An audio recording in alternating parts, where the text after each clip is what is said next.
Hello? Hello? Are you going to get up soon, Mr. Big Shot Rider?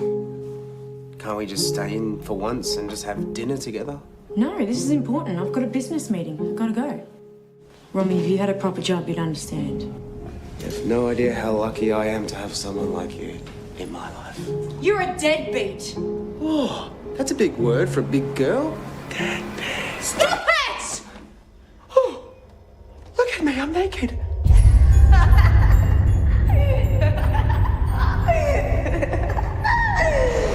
Hello, stranger. Miss me? What? Have you never seen a green woman before?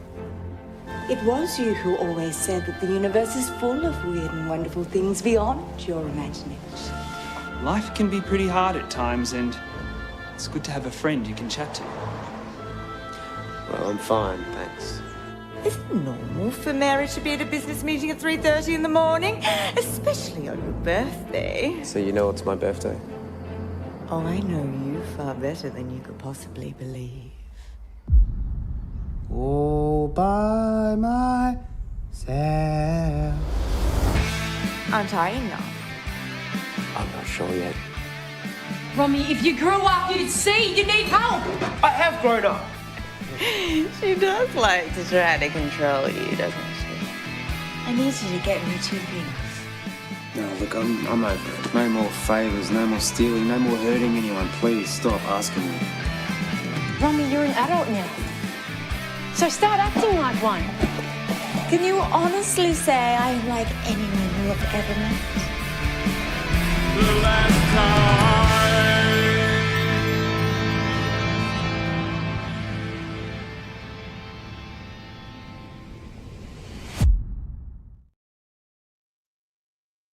And who doesn't want their own green lady? I think I know someone. I'm looking at you, Marcus. Let's go.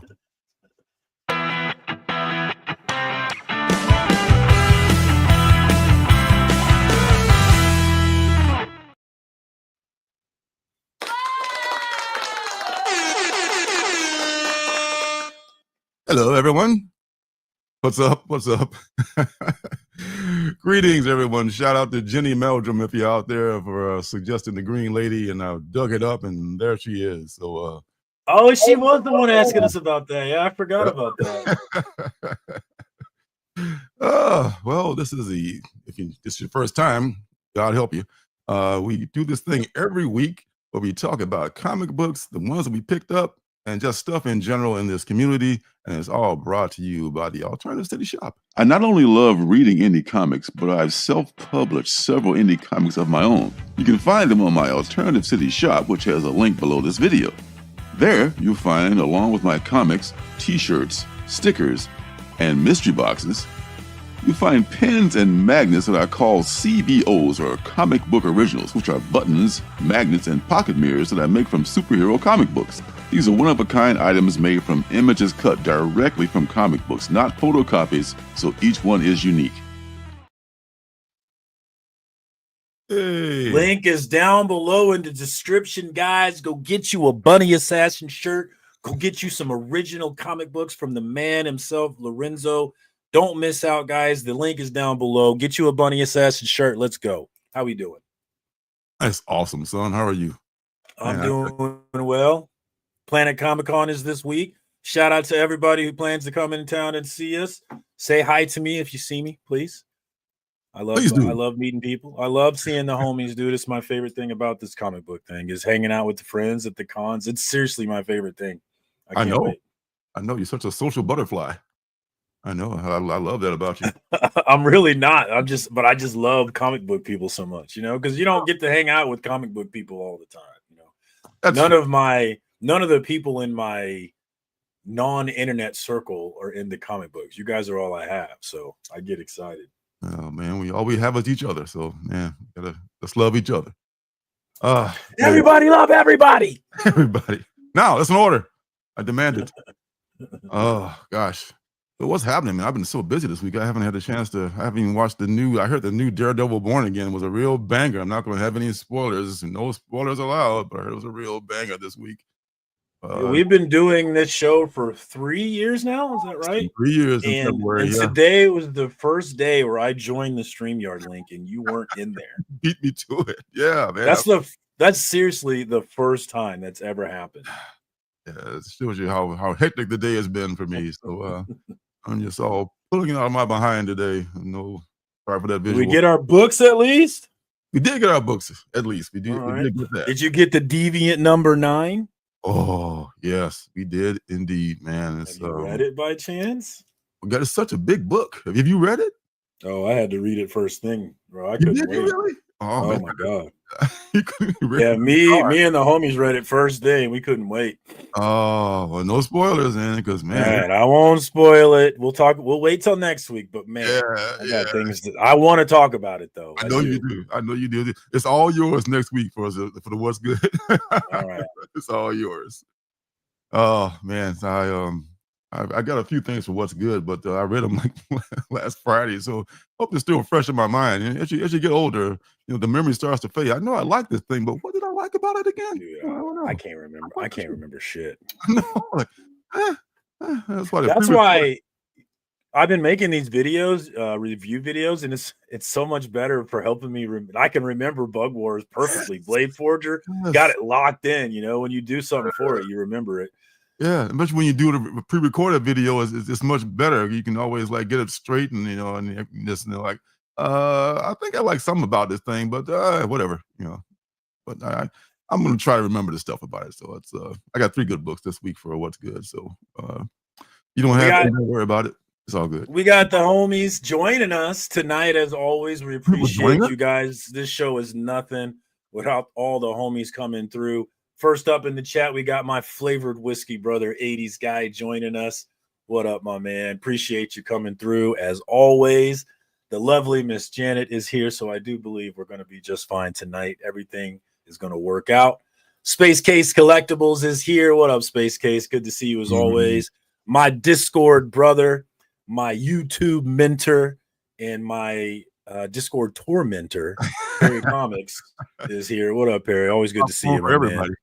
Yes. We've got the man, the myth, the legend, Sleepy Reader 666, aka Damien, one of them YouTube OGs. Definitely plug into him if you're not already, although he has not been around as much lately. I hope you're doing well, Damien. I miss your stuff though. If bam pow. It's a song. Onomatopoeia. That's my favorite word, by the way. Onomatopoeia. That's the word of the day, by the way. It says many times as possible. My absolute favorite word. I learned it in 7th grade. I'll never forget the day I learned that word. And I was like, that's my favorite word. We've got Hooked on Juno in the house, coming to us from Alaska. Where men are men and women are somewhere else. Gotta love that homie love. I don't know what to say about that one. What? I don't know. We got the battle content master, the battle master, you might call him, Darth Lopez, coming through. Ooh. If you're into that battle content, definitely plug into my man's channel. He's got you covered. Ooh, and he's coming at Sticky Goose hard. He actually got on stream with Sticky Goose recently over on Mighty Comics and Collectibles. So check that out if you're interested in that dumb drama shit. I was interested in it. We've got Mojo88 in the house. What up, Mojo? Good to see you, my man. Thank you. Hey, man. Coming through as always.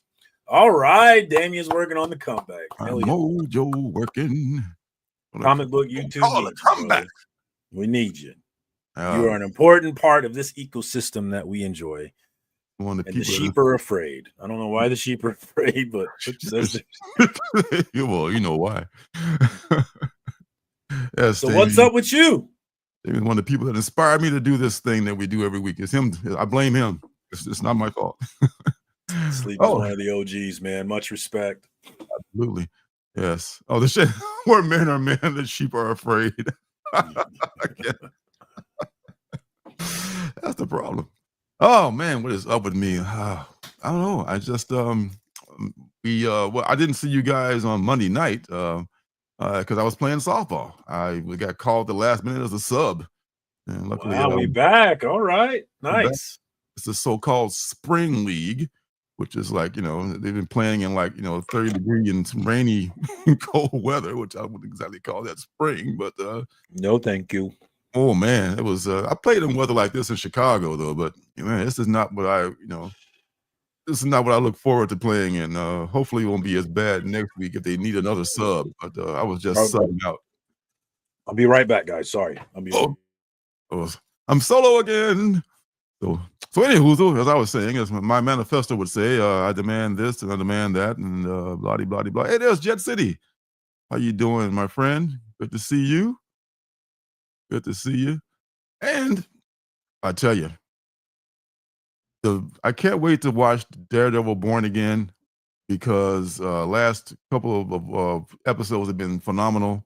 And this one, I saw something on Instagram about it being a banger, and I couldn't even look at the post. I was like, oh, not going to look at it because I don't want to have any spoilers about this thing. Marvel is doing, this is the best thing Marvel has done in a long time. I haven't seen a lot of, I didn't see the Captain America movie yet, but I probably will go see it maybe before it comes into our television screens. But there's no guarantee that I will, so I might just wait for Disney Plus. But yeah, this Daredevil Born Again thing it's been killing it, and I expect nothing different with the 4th episode. All right, maybe I should play that. Play Marcus's favorite song. Maybe you'll come back then. Any requests out there? Anybody want to hear Comic Book Kings? I know you guys do. I mean, yeah, let me just dig that up real quick. Just kidding. All right. So I guess I work on my my jokes and my my stand-up I was going to take on the road while Marcus is gone here. Let me see. So a funny thing happened the other day. I was on the way to the Costco where I normally hang out, where old people will meet up and have hot dogs and stuff like that. And that's all I got so far. So I need to work on that stand-up a little bit more. Hey, there's more people coming in. Thank God. Space Case. Oh, there's Space Case. Captain America isn't in YouTube? What? The new Captain America movie is on YouTube? I find it hard to believe, my friend. I will check it out, though. Huh. Any new cat update? Oh, gosh. Oh, Sleepy's got a cat update. We have one, too, but it's fat and lazy. Well, we're working on making ours fat and lazy, Damien. So they like being fat and lazy rather than being like, coyote bait out in the streets. So I think that's the way to do. Our cat, Boo Boo Kitty, yes, we named him that. I named him that, and I'm not ashamed of it. I'm a grown man. And she is becoming more and more of a house cat.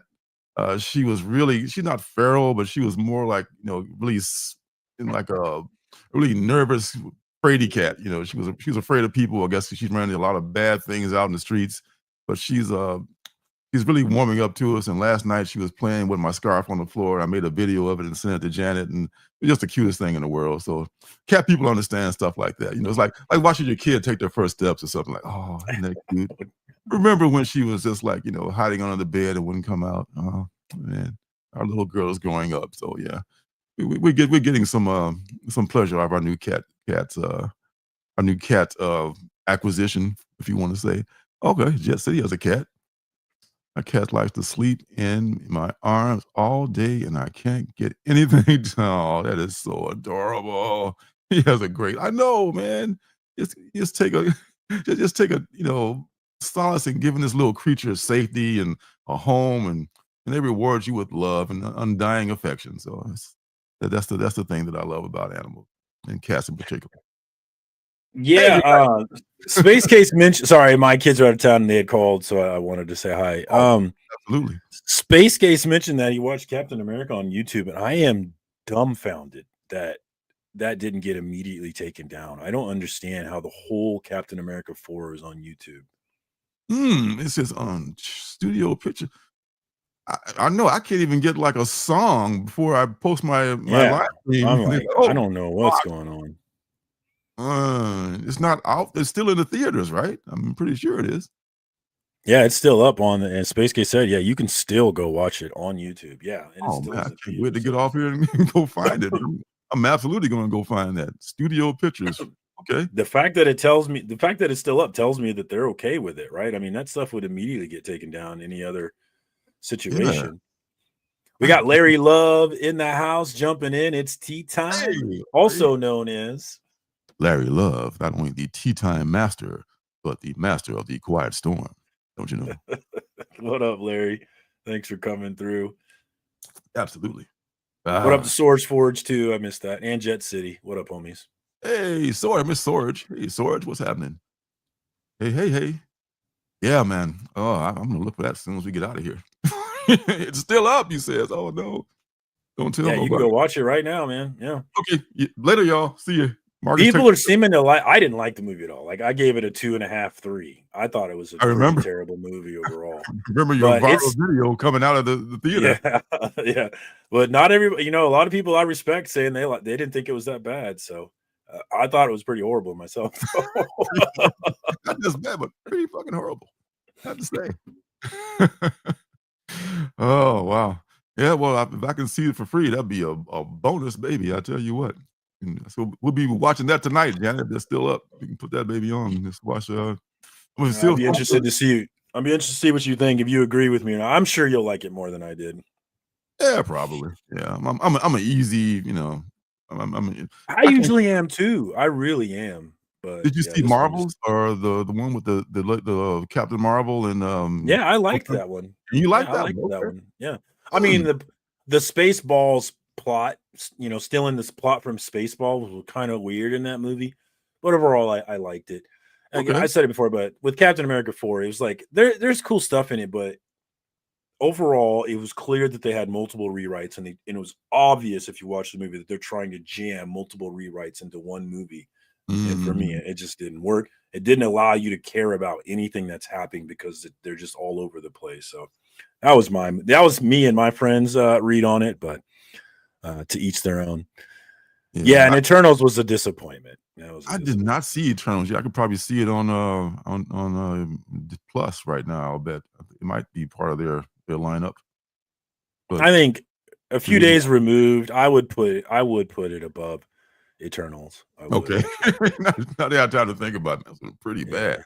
I mean, for Eternals, man, for Jack Kirby, that's one thing. He had such high hopes for that when he did it for the first time. I think it was when he returned to Marvel after going to DC. He tried to make Eternals be a thing, and oh my god! And yeah, I won. It didn't even take off, and even the King couldn't save it.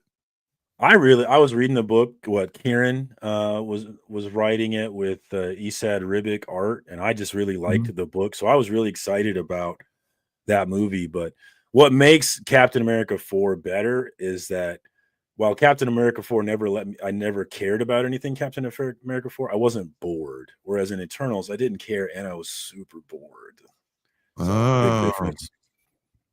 Yeah, that's if you're bored in the movie, then that's walkout time. I can't remember a time I've not watched a movie all the way through that I've walked out on the movie. I've seen some bad movies, but I've just endured it.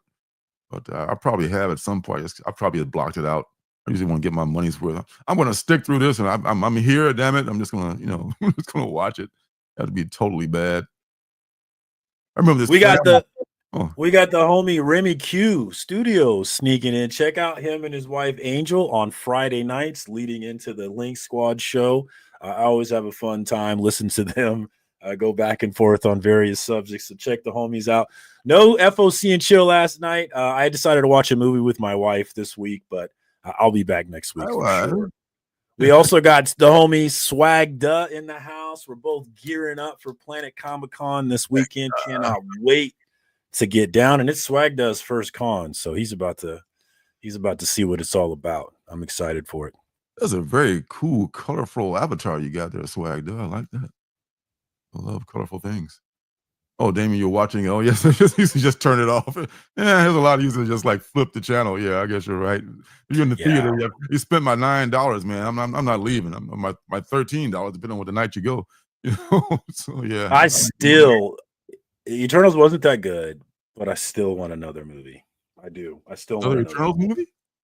Yeah, I want that second movie. I want to know what happens with Cersei. I want Jon Snow as Black Knight.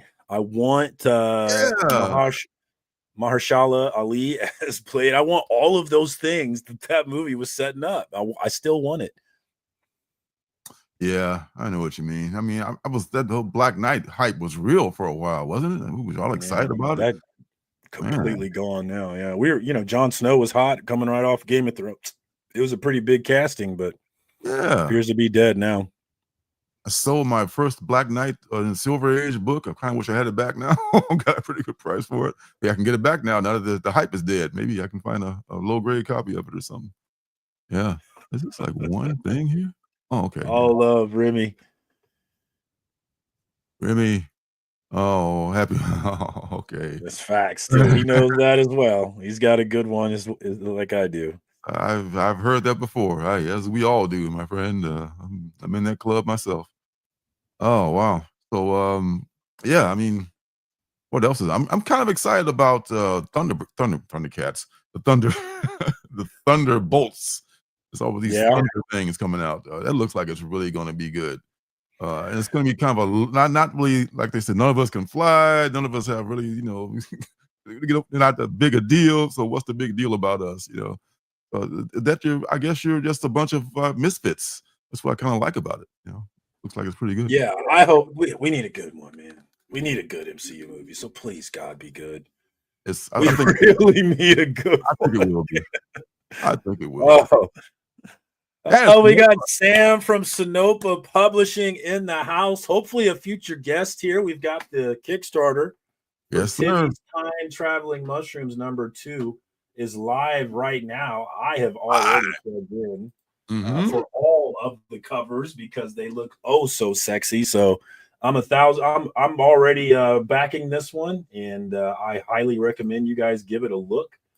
And Sam's a friend of the show, so if you want to see indie comics, you got to support indie comics. And I'll get that link in the chat, guys. If you haven't plugged in on that, definitely plug in and take a look at the tiers, man. I recommend you give it a look, especially if you like thick redheads. So, that's right. She can have it if she wants it. And the Lord is good. The Lord is good. The Lord has blessed her. Right. And you're right, Sam will be a guest next week on the show. He'll be returning. Nice. Yes. Awesome. That'll be fun. Oh yeah. Looking forward to it. If she wants it. Oh, wrong button. Tibby. Call me Tibby. Call me baby.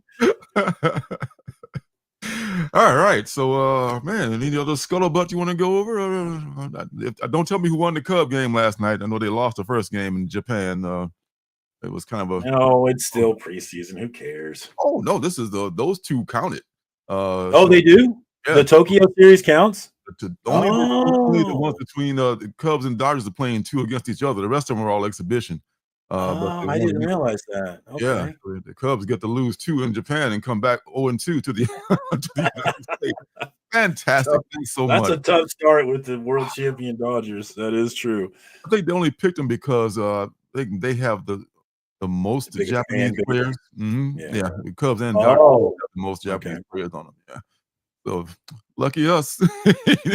Aren't they showing love to the Braves because this man has favorite teams all over the United States? So God knows the rhyme or reason to his favorite teams. He's got the Buffalo Bills in football. He's got the Lakers in basketball. He has the Braves in baseball for some reason. Make it make sense. Yeah, interesting. Well, I wouldn't put it past them, man, because they've done it before and they somehow know how to put a team together and they can do it like that. Yeah. It's all about the Royals this year. We're back. Yeah. We're back. Oh man, I remember when they won. Who's that? My guy used to be with the Cubs. I'm blanking. I know you're talking about, and I'm blanking on. Yeah. Jorge. What's his name? Zobrist. Oh yeah, Ben Zobrist. Yeah, he played with the Cubs too. He also played with the.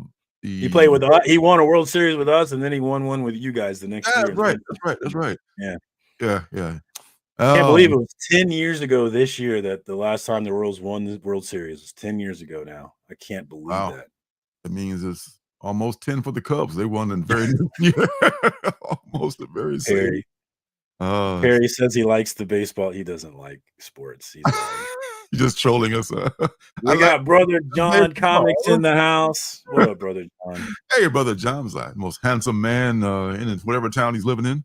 How you Beautifully doing, freckled. Him and his brother, both beautifully freckled men. We got Rue Oraki. What's up, Rue? Thanks for joining us. That looks like a new name. Good to see you. Hey. Welcome to the show. Welcome, welcome. All right, Perry. That's enough. All right, Perry. Go to bed, Perry. Time to go to bed.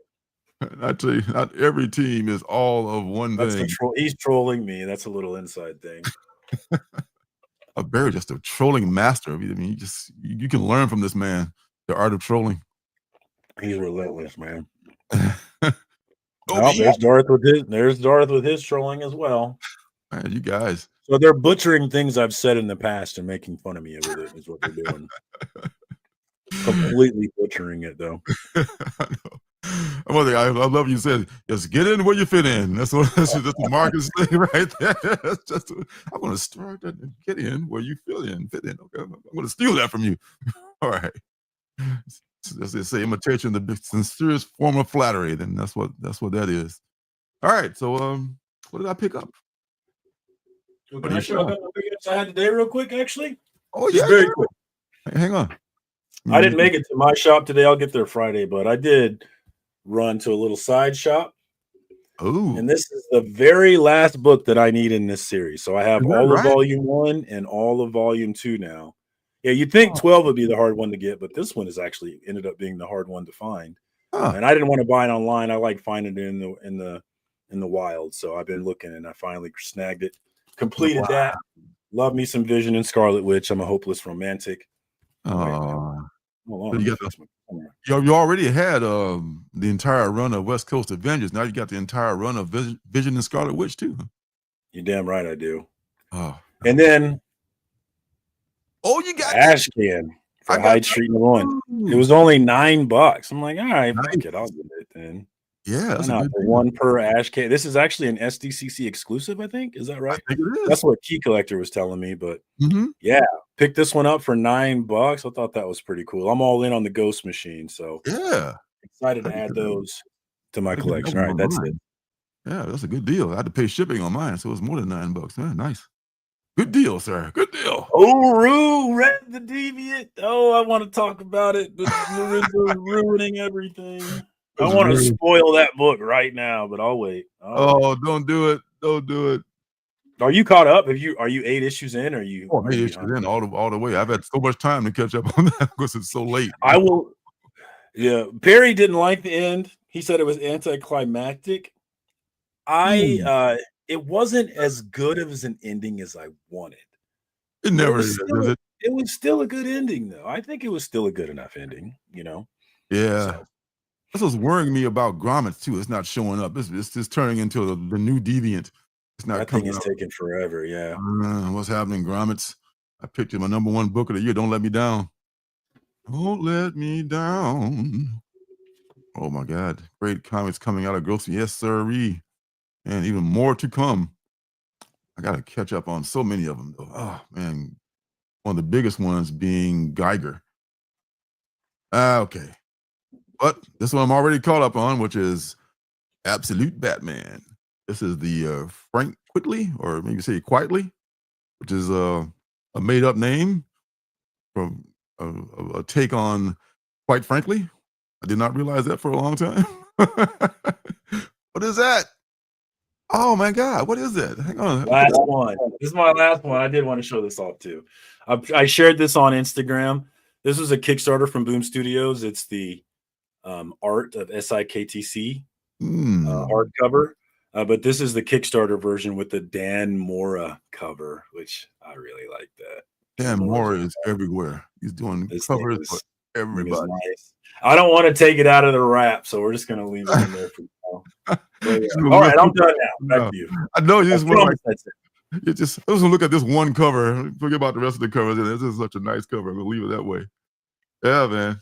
So since I'm pulling this out of 2 stores, I think I'm going to have this one as my.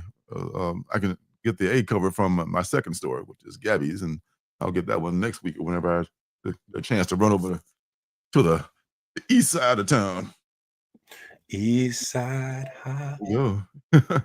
No Marvels this week. Another week of no Marvels. A week without any Marvels is always a good week. I love their Hey, you know, no love. no. I love I love the legacy characters, but I don't love people that run the business, that run the business side of it. That's the thing. Absolute Flash, first issue. Frank at the shop likes this, but he's a DC guy. I haven't really. I'm gonna lie. I haven't read a Flash book, and I don't know how. If I buy a Flash book, it's for the cover because David Nakayama is doing the cover, or somebody I like is doing the cover. So I'm hoping this is a good one here. So the Absolute books so far have been very good. Yeah, I'm with it. And to that I don't point, like Batman as much, but I'm loving the I know, Absolute stuff. I know. But this one here, this is actually I didn't realize that number 4 was like out of continuity or of just not out of the story arc. It was more like a year one kind of a flashback. So now number 5, so number 5 seemed like such a jolt with so much shit happened in number 5. Like, oh, that was pretty awesome. So this is the final wrap up here of this Absolute Batman of this arc. Yeah. of this arc here. So yeah, so finally we get allegedly the first appearance of Absolute Joker and Absolute somebody else, Mr. Freeze, I guess, or someone else like that. And to that point about the cover thing, I had to get this other one because Dan Panosian is my new cover guy. But he's such an underrated guy for covers, person for making good covers. He's been killing it. Oh man, look, everything that he pulls out now as far as covers go. He is my cover guy. I will be seeing him this weekend at Planet Comic-Con. Everybody there, don't you, in your little town, don't you? Hell yeah, it's gonna be awesome. Your little town, it's like 10 times bigger than Olympia. Also, the first of last week's double penultimate book. Ding, ding, ding, ding, ding, ding. 2 penultimates for one. The Last Boy. This is another Dan Panosian. Another Dan Panosian cover, and he's writing. He's kind of get some of that good writing money. You know, he's getting the cover money and the writing money. You know, that's is that his cover? You sure? I think this is a cover. Yeah, I'm pretty sure. This is he did the cover and he's doing the writing on this one. Yeah, pretty sure. I was looking for the one per store. It's like this without the trade dress, but I couldn't find it. Maybe online, perhaps. Perhaps. Or not. The second penultimate book from last week is Out of Alcatraz, which gets the big thumbs up of approval from Frank. Where's my thumb? Oh, here we go, right here. Woo, moving around. He likes this a lot. This is Tyler Boss' artwork and Christopher Cantwell doing the writing here. Was it Cantwell that everybody was like not too keen about? Yeah, I think it was Cantwell that some folks were not like, yeah, Cantwell, fuck that guy. So, but I like Tyler Crook. Oh yeah, Tyler Crook is an artist, absolutely, and Tyler Crook is also writing stuff too. They do, they're a writer and I love Lumps and Dove. Yeah, this looks very intriguing. I love this art is just like almost 3D art, but I don't think it is. You know, it's black and white, so cool. Can't wait to read this. Pretty thick too. Pretty thick for a $3.99 or $4.99 book, I think it is. The Sacrificers is moving right along. I don't know if it's going to be an ongoing or is it limited or right now it's at number 15, and I've fallen behind probably since number 9, so I got about 6 issues to catch up on with this. But it's been excellent, so I don't mind letting it stack because I know that stack is in good hands. Whenever I get around to reading it, it'll be good. You can trust it. You can trust Rick Remender. Oh yeah, like that. Oh yeah, you're in good hands with Rick Remender. And speaking of which, the Power Fantasy from Kieran Gillen also been excellent. This is I heard someone in the shop today say this is like Watchmen 2.0, but they did not rip them off. It's just like a logical progression into this space here. And this is, I think, probably the best description I've heard of this book. It's like a superhero book that is not like over the top. And I think for people who don't like superhero books, I would advise them to try this book and see what they think about it. And your thing from last week that you so eloquently reviewed, Bug 2 Wars. weeks ago, actually. Was it 2 weeks ago? Last week was Blade Forger. Oh, that's right, 2 weeks ago. Man, I tell you, man, this all just blends together after a while, you know. But yeah, this is a great setup to a very potentially very cool IP with some potential legs. You know, the idea of doing the Honey I Shrunk the Kids, you know, there hasn't been a lot of that kind of stuff around. Mhm. So it's a new, fresh thing. I feel like it could really do something. I'm excited about this one. Yeah, yeah. What's up, man? That's not Flash. Barry Allen is my Flash, damn it. I knew Barry Allen, sir. You are no Barry Allen. Get your ass out of my Flash costume. I get the same Flash. Oh, yeah. I love that, man. Love it.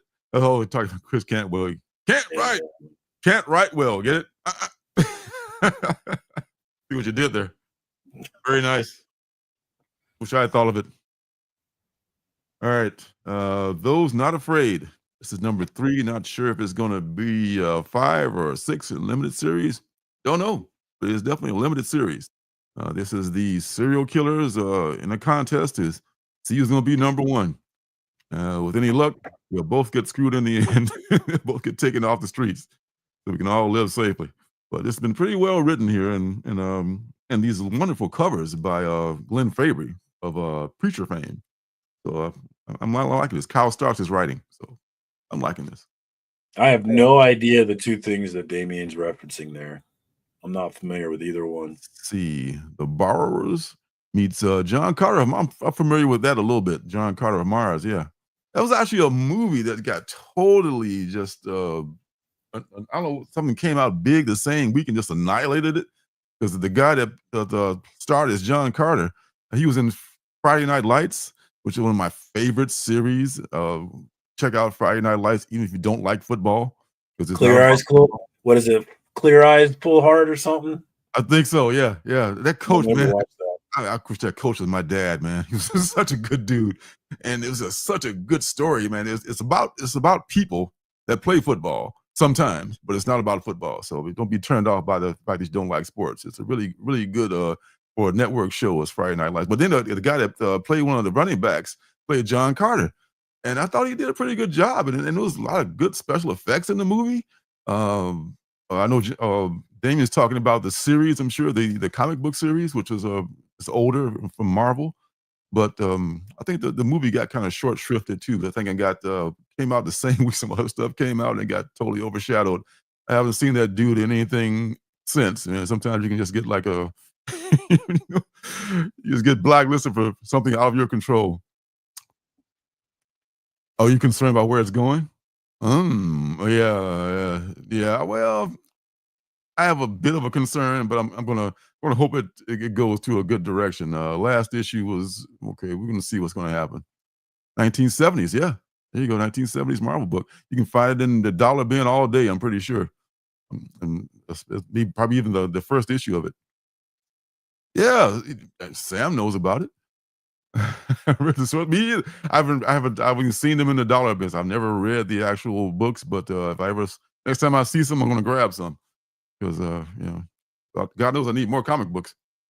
But add it to the pile. You know it, man. What's up, my friend Mike? Good to see you. Good to see you.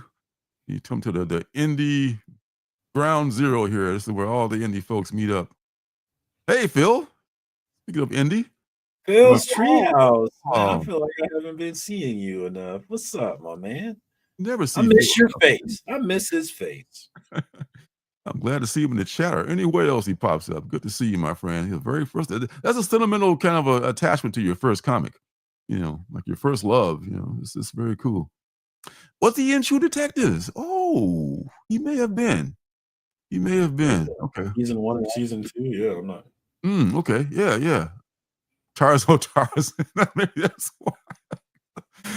Oh man, because that might have been the case too. Because to me, that's like not being in anything. Because I'm not a big Tarzan fan. I can barely watch Kazar in the comics. I'm just Kazar and Tarzan and King Kong and Godzilla are not my especially those first two. That's not a big fan of those franchises.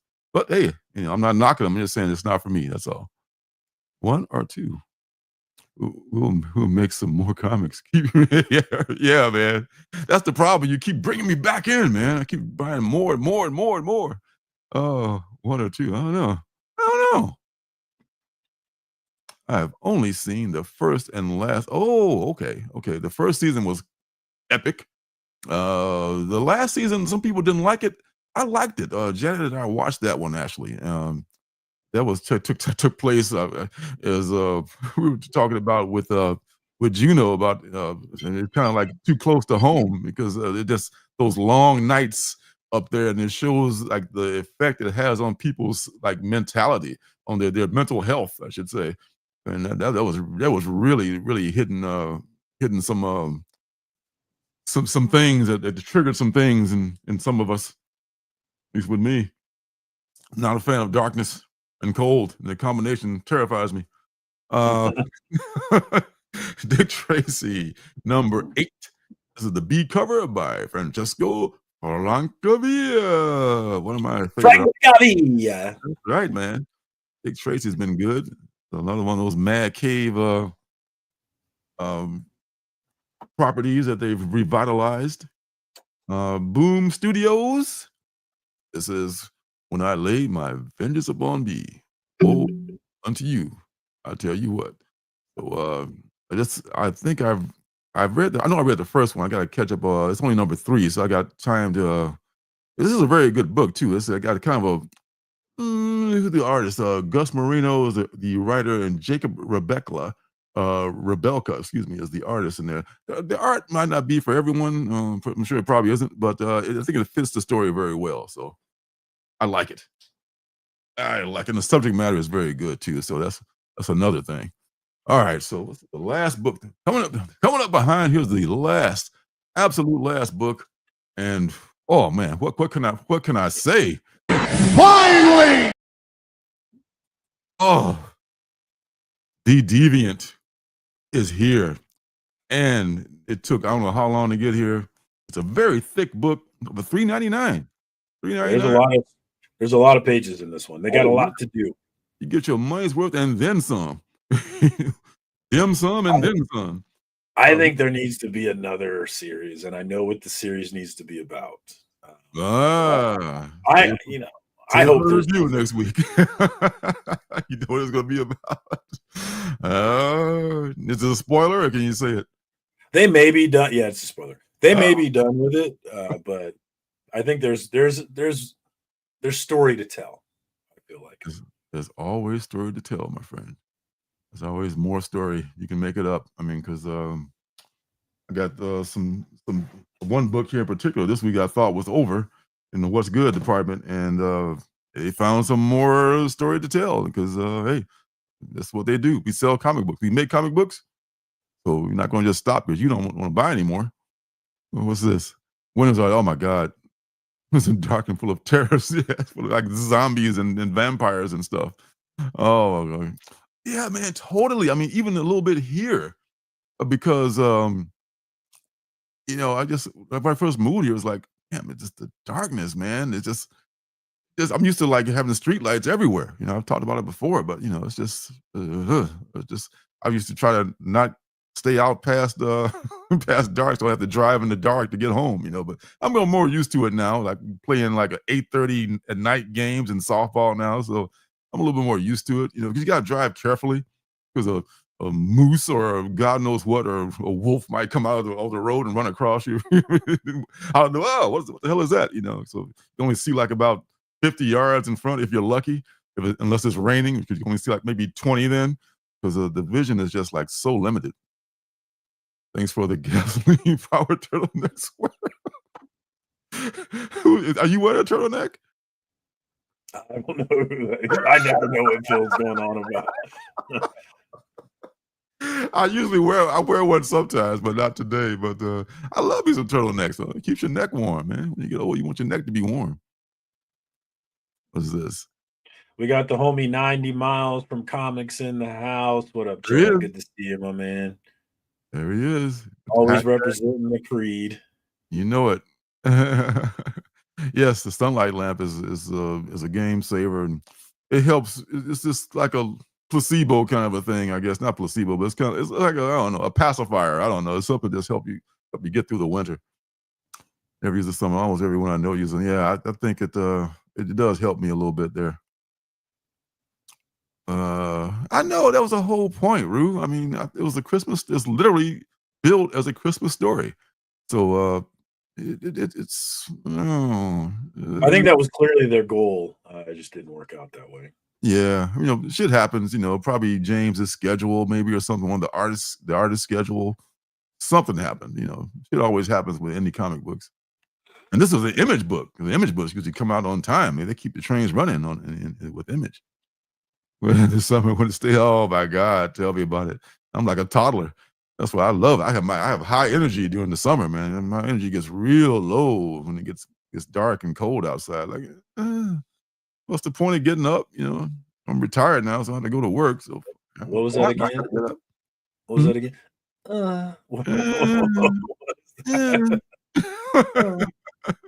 I couldn't recreate it again if I tried. I don't know. All right, anything for what's good this week, son? Or I can do it. None for me, not this time. All right, I was working on one. I've been trying to make a video for Dark Pyramids, but I've recorded it 3 times and I've hated it 3 times. So back to the drawing board on that one. Oh, interesting that you picked that book. I won't ask if you liked it or not because they'll be part of the review. But you picked that book. I read that also. Yeah, just to see what you think of it. All right. Well, I guess we'll get on to the what's good section. So we won't be here for 3.5 hours tonight. Hey, I'll take that. What you mean? Got things to go, things to be, like places to be, things to do, I should say. Things to be. I have to be a vampire or be a werewolf. All right, here we go. What's good?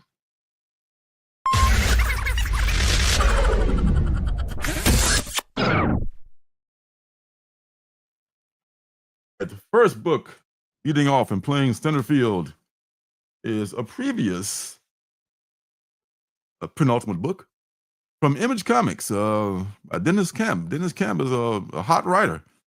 He's actually doing work on one of the Ultimate titles. I want to say the Ultimates. Could be the Ultimates that he's actually writing. One of those good Ultimate titles. And art by Eric Zawalski.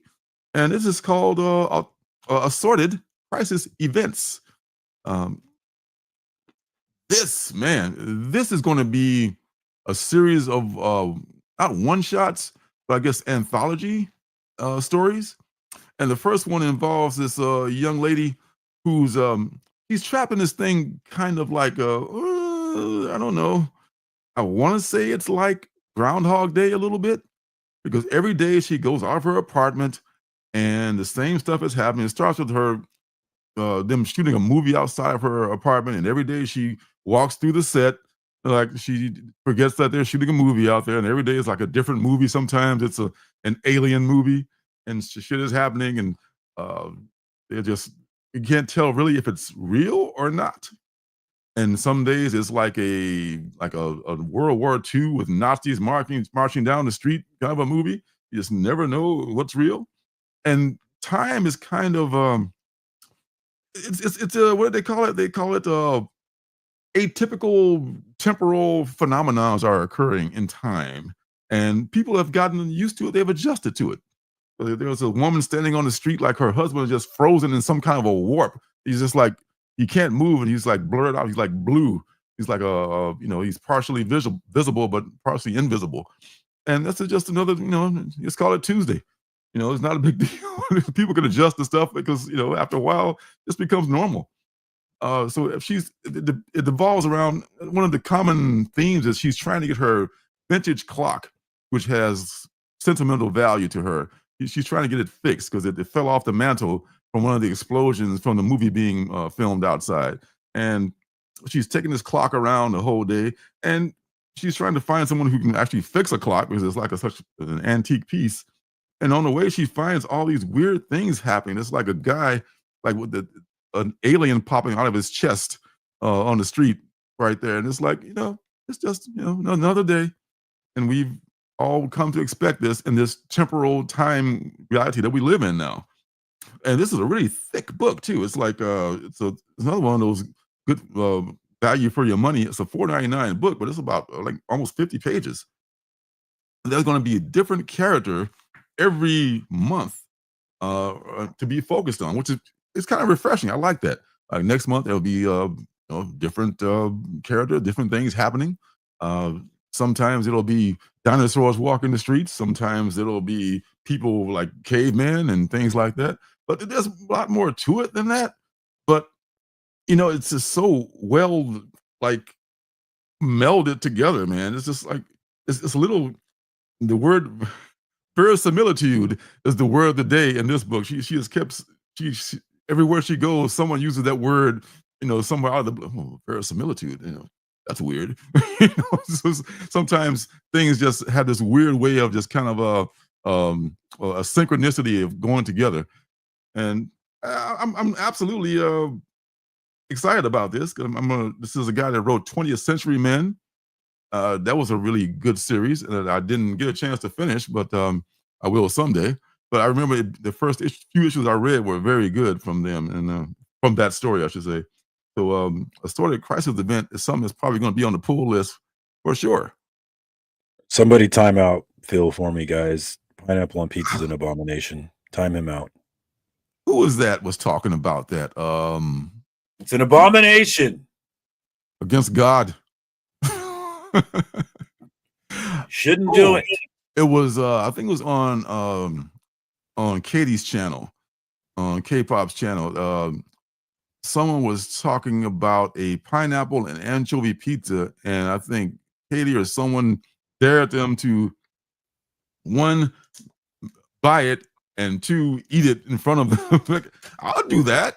I'll eat. I'll eat a pizza with almost anything on it. And pineapples and anchovies, those two, pineapple's not bad, and anchovies are very good for you.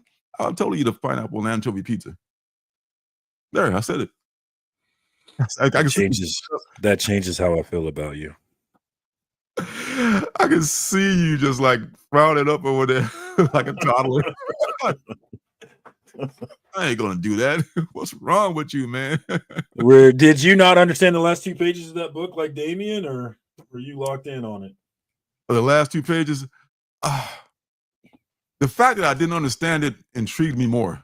That maybe was like, there must be something more to this because it must be smarter than I am. So, or maybe because I don't want to, kind of a spoiler thing if I talk about it, but it had to do with the movies and all that kind of stuff. But yeah, I think what happened was that shit became real, and that's what we're supposed to take from that. But that's all I can say about that.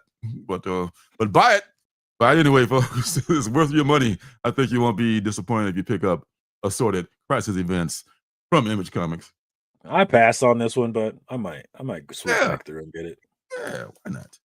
Why not? I didn't understand. Okay. Hey, from beginning to end. But okay. Here's a question from Mike. Indies. Is it Nick or Mike? I'm not sure how to pronounce them. I don't know. I think it's Mike. We've been saying Mike. Yeah, I've been saying Mike. Yeah. What's a good current indie sci-fi comic?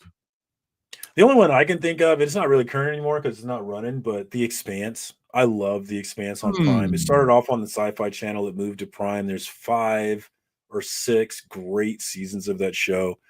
And Boom Studios did a series that is called Dragon Tooth, and it's a direct continuation of the TV series. So for those of us who weren't done yet, you get to continue, and it actually takes you 30 years into the future, and there's still questions they don't answer, which kind of pisses me off. But that would be the one that comes to my mind. Watch Expanse on Prime and then read the comics. It's great. Okay. Off the top of my head, I would think World Tree. World Tree is the thing that I'm really digging right now. It's sci-fi to a certain extent. I need to give that one another chance. Yeah, she really should. It's really good. It jumped off to a really big start and kind of cooled in the middle. But I think right about the last few issue number 10 through where we are right now, it picked up a lot and it made a lot of sense out of what stuff that we maybe didn't understand before. So I think World Tree, if you can get like the first trade of that, you might see if you like it or not. I'll almost also mention Comic Tom 101s and Fire Guy Ryan's book Crashdown, which gave me major Expanse vibes. Crashdown's good, yeah. So I enjoyed that one as well. Yes, no, I forgot about that one. Yeah, cookies. Yes, I would. Oh, we got some Expanse fans. That's what's up. Y'all know what's up, dude. I've said it a million times, but like for me, the first 2 seasons are kind of boring of The Expanse. It gets you through because it shows you space in such spectacular ways, and then the thought process of imagining how humans were survive in space and the things we'd have to do is really, really interesting in the first 2 seasons. But it's not until the 3rd season when shit gets edge of your seat. Like, let's go. It gets like that show Expanse made me so emotional. Like in the last season, I cried multiple times. I'm not gonna lie to you. I was so invested in these people and these characters that they had me emotional, dog. I love that show. Oh man, don't be ashamed of crying, man. I'll cry during a very special episode of Blossom. Yes, but shows you have emotion that you're a real person. What did Joey used to say? Oh, I can't remember what he used to say. What did Joey used to say on the? Oh boy, no, God, I can't remember. Whoa. Somebody help me. That Joey. Whoa, whoa! Is that what he used to say? I can't remember. Joey Lawrence, yeah. Oh God, he was so huge at the time. Like he was like, wasn't he? That dude fell off the face of the earth, didn't he? I hope he saved his money. Oh man, you're famous. You think you'll be famous forever? Like, not necessarily. Don't live that flashy lifestyle. Flash Gordon, I'll allow it. The one that's running now for Mad Cave, I want to say, or was it Mad? Yes, Mad Cave. Yeah, Flash Gordon is definitely sci-fi for sure. It's retro sci-fi, which is to me even more better. Silo and Severance. Severance. Now, Severance is the one with the guy from Parks and Rec on there, right? That's on the Apple network. I think he's on Party Down too. Yeah, the Severance is on my list, on my to-do list. Absolutely. Yeah. I see. I will never see that unless it comes to like Netflix. I'm not going to get Apple, but it looks good though. Like the other one. Give me a break. Can't do it, man. Can't buy any more. Can't buy any more networks. Can't do it. Devs. Ooh. Yeah, Severance is on Apple, right? I think so. Yeah, that's the thing. Yeah. It looks good. It looks good. Just can't do it. Give me a break with Nell Carter and a very young. Was he on that? Yeah. Wow. Hey, he developed the whoa by that point, or it was like his catchphrase he developed later on for his later. Whoa. Yeah, that is what he said. Whoa. That was it. He was young, good-looking dude. That's great. Go with that. Girls will love it. All right. Next one. If you know me, you know that I used to talk about this book a lot in the first series from one of my guys, one of my brothers from another mother, Junie Ba, and this is Monkey Meat, the summer batch, which is the second series of Monkey Meat. The first issue was a 5-issue series. I happen to have a copy of it right here from a couple of years ago. From the Monkey, we were introduced to the Monkey Meat International Corporation, which is just I'm all about the anti-corporate thing, because corporations are from hell. In case y'all didn't know that. So this one is actually and it's printed on newsprint. As God intended. It's printed on newsprint. It's $3.99, so I just couldn't turn it down. It's my guy, Junie Ba. Bring it on. I usually don't like to go with second series of anything because it's like movie sequels that may or may not be good. But this is actually off to a really good start. This one actually has 2 stories. It's going to be a monthly anthology of different characters and stories, so you don't ever get bored. But the concept being that the Monkey Meat International Corporation pretty much rules the world, which is the end game of all corporations and capitalism in general. It's like it's like cancer eats everything until it finally consumes the host. So that's what Monkey Meat is about. And there's this one character who was introduced in the first series. His name was Thaddeus Lugg, and he was an employee of the Monkey Meat Corporation. And this man was just so depressed, he tried to kill himself. He was just a groundskeeper, and he was unable to do that because, I guess, because of his obligations to the company, they kept bringing him back. And since they own like these bodies that they can transplant souls into, they put him into a different soul every time they bring him back. So he's got to come back every time. He's like fighting these monsters on Monkey Meat Island, which is where the monkey meat is made. Don't you know? Of course, that's where it's made. Of course it is, on the Monkey Meat Island. And it's also like a magical place where lots of different things can happen. So there's a little bit of magical thinking involved with it too, as well as corporate hate. But it's all done in good fun. So he's just dying over and over and over again, and they keep bringing him back and bringing him back. And here's a body number one, body number two. It's like different bodies every time with different powers and stuff. Then he gets killed off and all that jazz. And the second story is pertaining to an ownership battle involving two characters, and these characters are called Monk Eagle and Monkey Girl. And they put you in the mind a lot of Batman and Robin. So please don't sue us.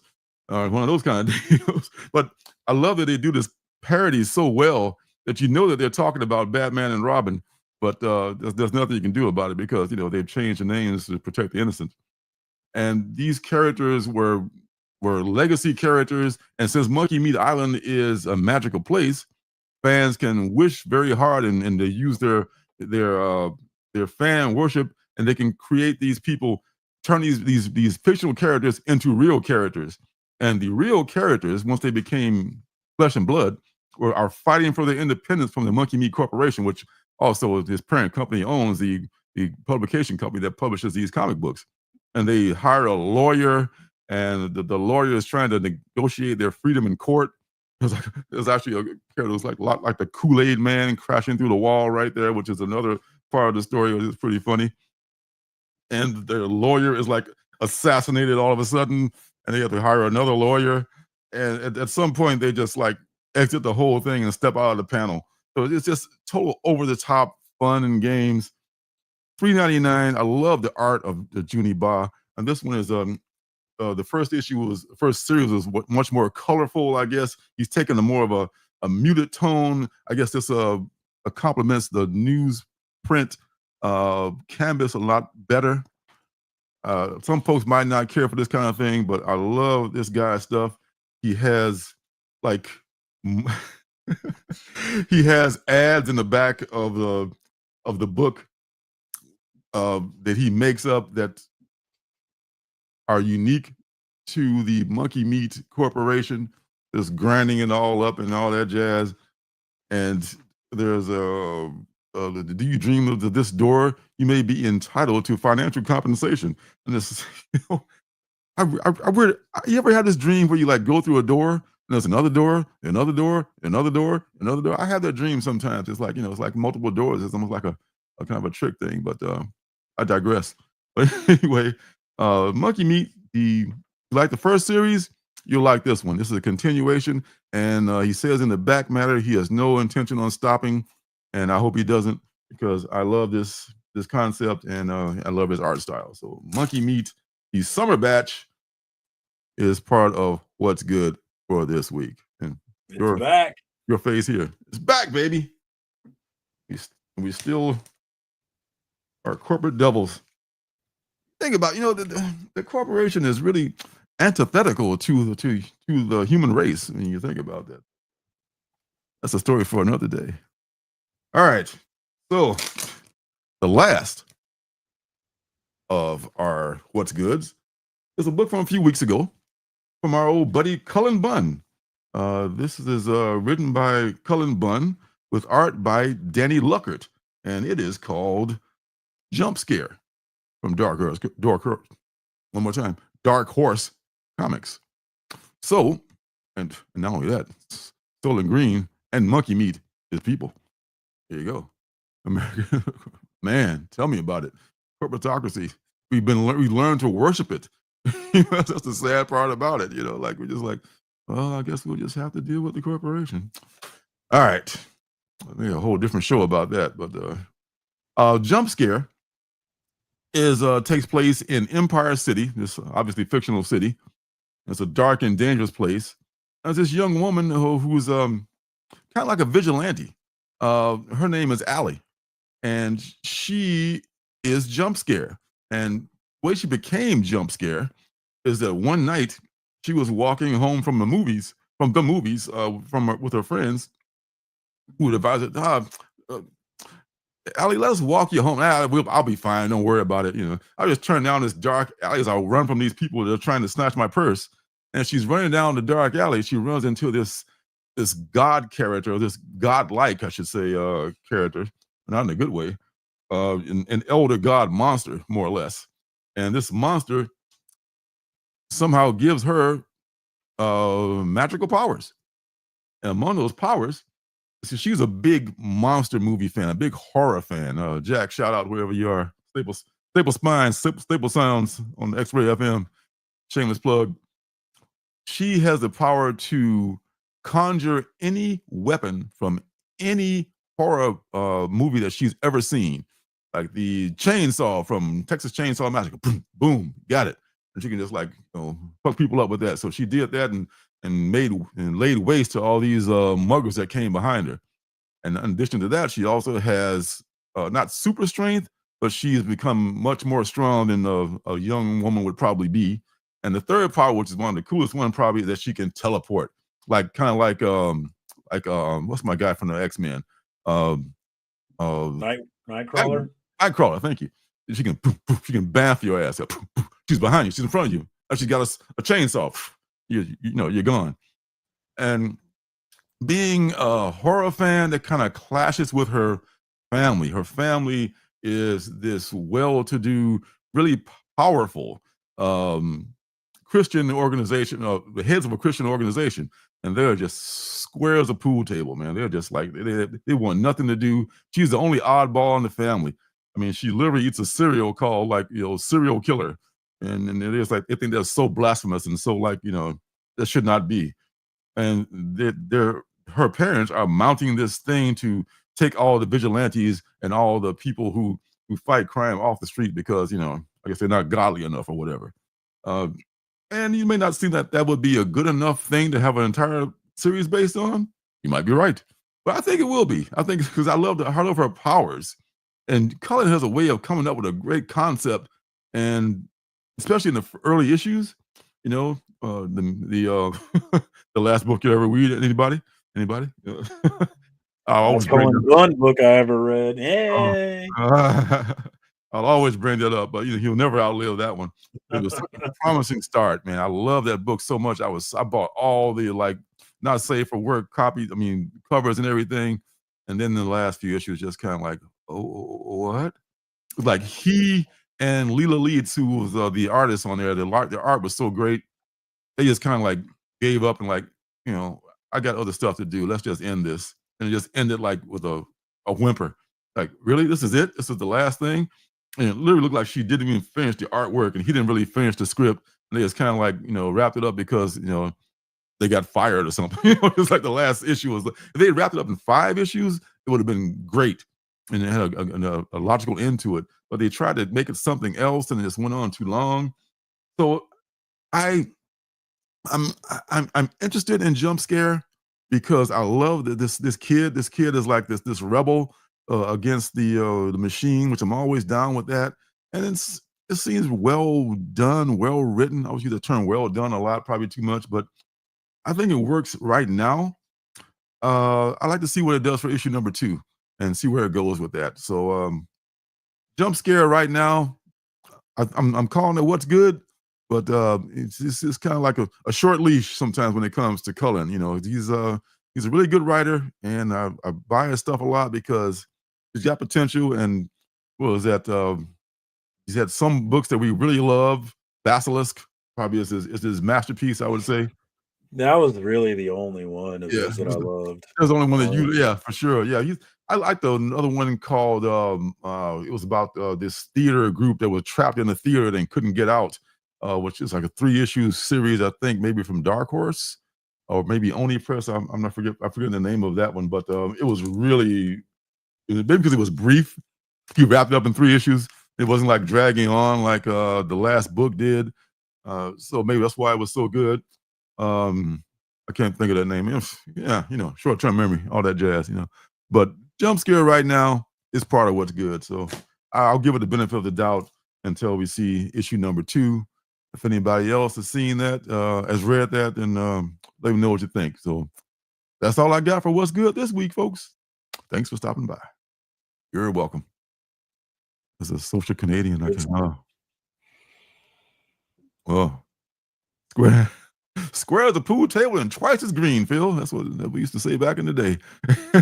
What up, Synchrotron? I didn't see you there. Yes. All right. So that's it. That's it. And that's that. All right. So back to the normal What screen. up, sicko? Man, oh man. All right. So let's share the screen and we can talk about the next week's comics. Yeah, there's some. I mean, I'm pleased with the way that things are picking up. I don't foresee a lack of penultimate books for the next couple of weeks. Hopefully, I think we passed that point now. So hopefully we no more weeks without. In fact, we had 2 last week. It was so good, and this week there could have been 2, but I decided I'll decide between the 2 of them, and I did. So, so I like the look of what's coming out these weeks to come. And the big one for most folks, the number 1 order book in America, Batman 158, the beginning of Hush. Hush, hush, think I heard her calling my name now, hush. All right. It's like all right, here we go. 158. This is where Jim Lee and Jeff Loeb jump back onto that book that we all loved so much back in the day. The hotly anticipated sequel to the smash hit storyline. Man, I'm going to refresh my memory about what happened in it was so many years ago that I read it. I forgot all about it. I've never read it. I might go back and read it though. Yeah. Yeah. Do you have that Marvel, with that online thing that has all the old Marvel stuff on it? No, I don't know. I'd have to go find it. Yeah. Yeah. Yeah. I mean, I only have like I think I sold my entire run except for the first couple of issues. That's because it's the first Jim Lee on Batman, 608. I kept that one. Yeah, so I dropped Batman already, but I don't. I probably will pick up one of these just to have it for the hell of it. I might wait for the trade on this too. I don't know. I might be jumping off after this. I don't know. You gonna finish the whole series?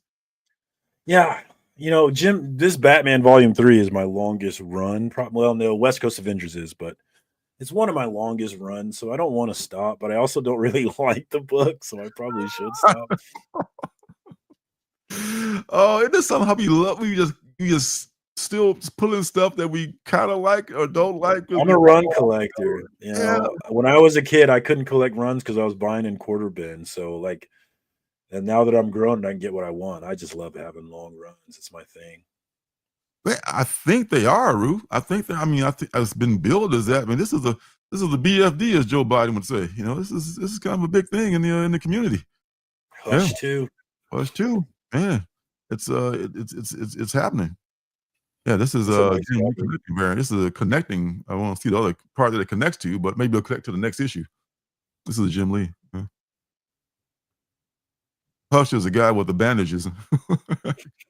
He's the bandage guy. Okay. Here's this is the one that could maybe another connecting cover. The Joker, damn you, Joker.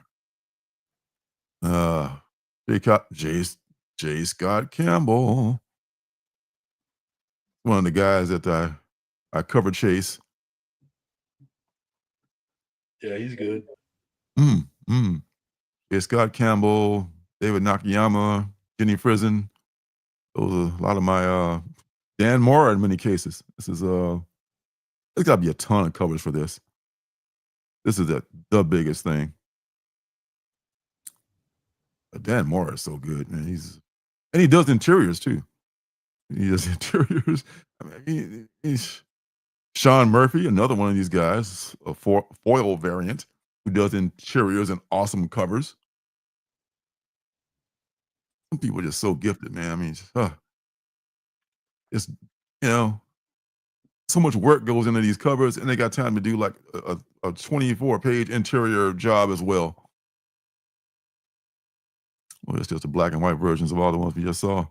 Anything else? Zhan Zhang. This is the 616 foil. Okay. Zhang gang. You got it. Yeah, so that's a ton of books, a ton of foils. His comics inspiration, C2E2, that's coming up. Carla Cohen foil variant. I heard who that made a video. I think it was Reggie talking about don't hurt yourself getting these convention variants. No. Don't chase them. You can get them for a good price, great, but don't pay crazy prices for these conventions, because after the convention is gone, the heat goes down. Every time. There are very, very few exceptions to that. Mm-hmm. So, yeah, don't go crazy. I mean, some of them are nice, but don't spend your lunch money on it or your rent money. Alessandro Michele. Oh, there's just a ton of them. Okay, let's do one more and move on down the road, because we got a lot of stuff to cover here. That one's okay. Simone de Mayo. Okay, how about that one? 150 is this one.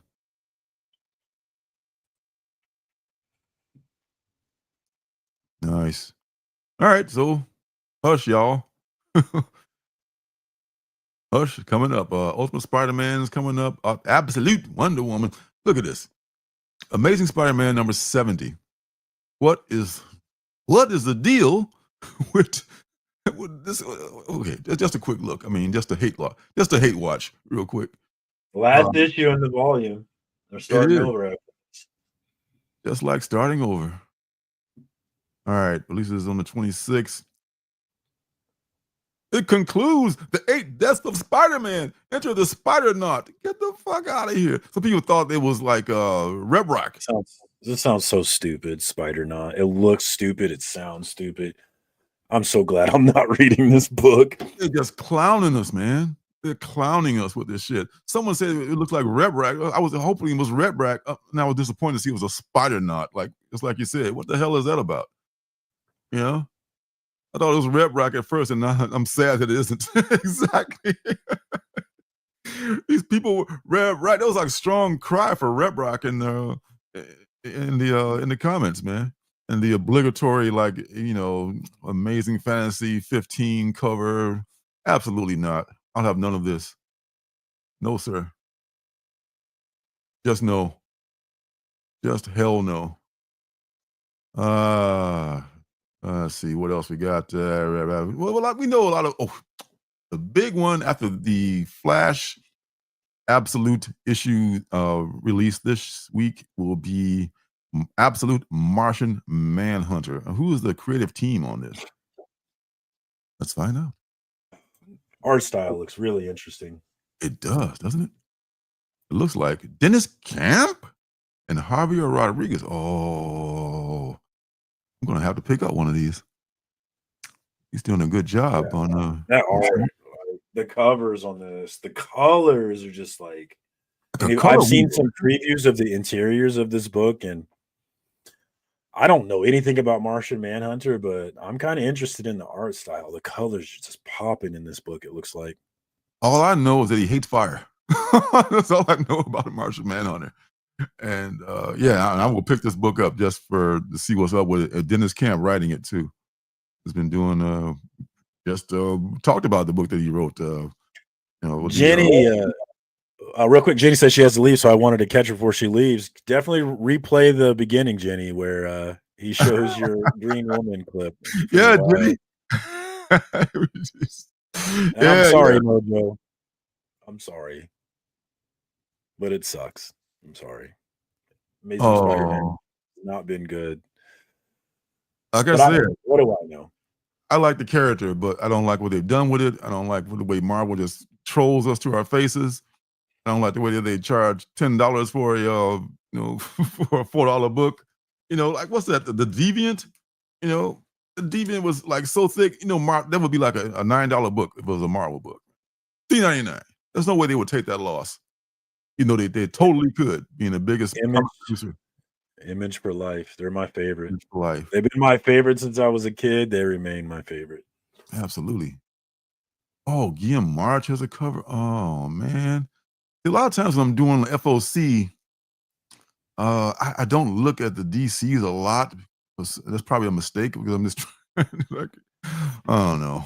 The DCs and Marvels, I don't look at as much. You gotta look at everything. I know. Everything. Yeah. It's amazing. If I hadn't gotten a heads up from one of the people at the shop, I would not have known about Absolute Batman. And that's okay. Or the Absolute Universe. So I owe them that. This is Guillaume March. Nice. Everybody's got that same palette, the same color palette. Yeah, the color is pop. Yeah, I guess that's maybe color is integral to his power. Maybe everything's different in the Absolute Universe. Flash is different. Batman's different. Oh, the logo, even the logo design. I bet this rocks in with the foil cover.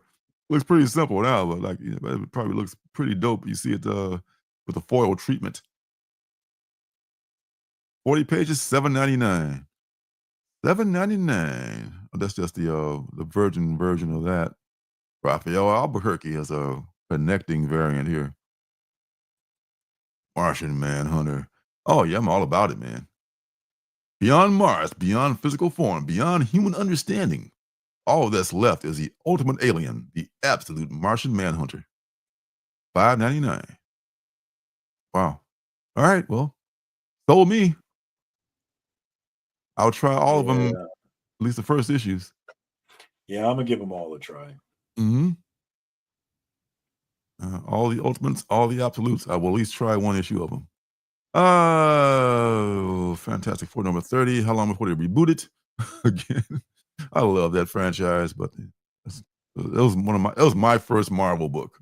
It was a Fantastic Four number 40, so I always have love for the FF. And that was a book back in the day where everyone had the first appearance in. Every first appearance is in Fantastic Four. Some was in, of course, Kingpin and Green Goblin were in Spidey, but FF was like a proving ground for so many characters.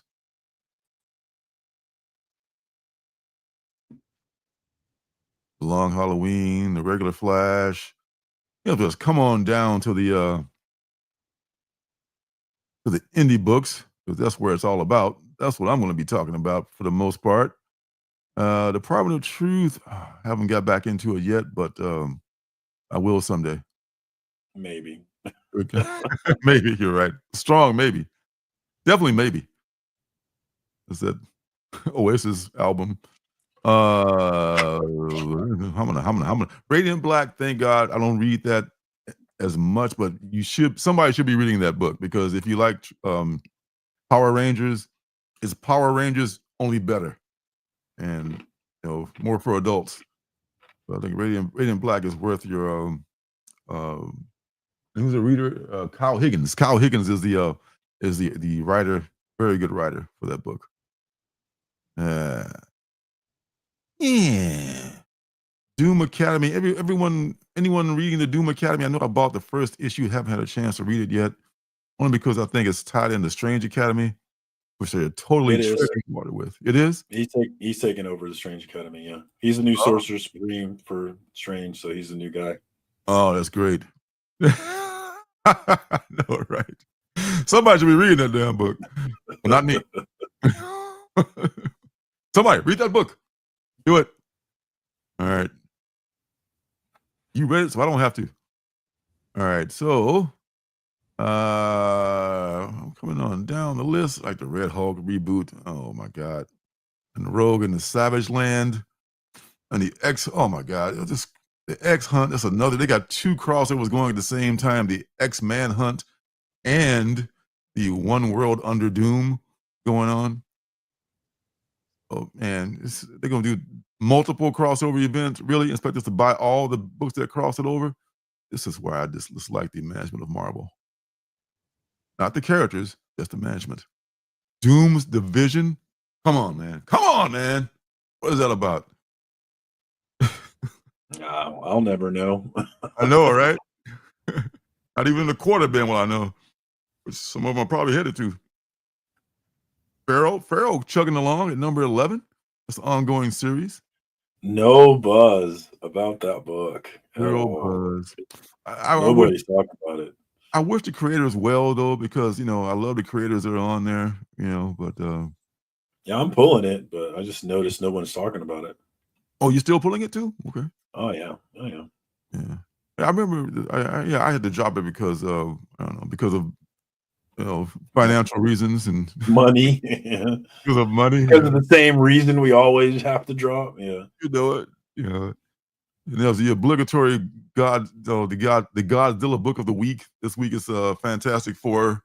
And last week what it was Nick Fury. Week before that it was Rocket Raccoon. And so, anything just try to extract the money from our pockets. It's like, I remember that pizza commercial where the guy just like the delivery guy just got the guy by his heels. He's just shaking all the money out of his pocket. That's Marvel. They're just like, okay, more. We don't care about the quality of the books. We just want more books. Well, how about making them good? Then that will sell itself. You're crazy. Capitalism, baby. Make widgets. Lucky Devils number 3. That's good. We've had that. And Hello Darkness. That has been such. I mean, the stories I've read have been good, but the covers. Some I've bought a bunch of the covers. Especially the Frizzen covers. Man, let's take a real quick look. See what new covers they've got for Hello Darkness. My old friend. Number 9 already. R.L. Stein, Francesco Francavilla are among the creative talents in this issue. Okay. What? Oh, there's a Jenny. There's a Jenny right there. You said she doesn't have a dark side, huh? This is they could. They're kind of doing yeah, creepy too. Creepy. They could do like Boom does and just not just actually Boom doing it. But I guess it's not a Boom thing more. I guess it's an editorial choice. Is to keep the trade dress off the front cover for Jenny's cover. So they look so excellent without any kind of a trade dress on it. They still look good. Because many of our, especially the risque one that was out a few weeks ago, that one's still selling pretty well. You know what I'm talking about. I think you do. Oh my God, there's a Mike Del Mundo cover here. They made this one a virgin. That's pretty dope. I like that. That's crazy. Yeah, that's cool. Yeah, like a cassette tape and all the tapes coming out of her mouth. That's awesome. So yeah, well, this book has been banging with covers. I imagine the stories are good too, because the ones that I read have been very nice. Oh, check out Hello Darkness. Bringing everybody Spider-Man. If you have a kid, you might want to try to get them into that if they will. And the seasons, man, I've loved the seasons so much, as we talked about before. Real quick look on that one. This is another giant generator comic from the House of Remender. It is written by Remender and Paul Azaceta. I think that's the way he's pronounced the name. There's a little spring on her her scooter, trying to get away from the deadly circus, the deadly carnival. It's another beautiful day in New Gallia, but not for spring seasons, because she's managed to upset everyone in town, even her big sister Winter. And, big sister Winter is mad at her for making up stories about the magic carnival. But now spring has proof that the new visitors are up to no good. Who could have seen that coming? Everyone. Hello. And this is only 2 covers. One is a 1 in 20 from Ben Caldwell. It's pretty cool. This has her diva movie star sister Summer in the middle. That's Autumn on the left there. The one who sent the letter warning them of the incoming deadly circus. And on the right is her sister Winter, who is the brooding artist, and a little spring in the middle there. So this is a very cool cover. I might be able to get this one for a good price, I think, if I can check out mycomicshop.com. So yes, this is a good book. Y'all should be reading this. Definitely should be buying this too. I am also buying them. I'll put my money where my mouth is with this one. I'm down with it. All right. Universal, they're going to do every Universal monster apparently, which is fine. I mean, that's a good franchise to draw from. Now we've got the Mummy.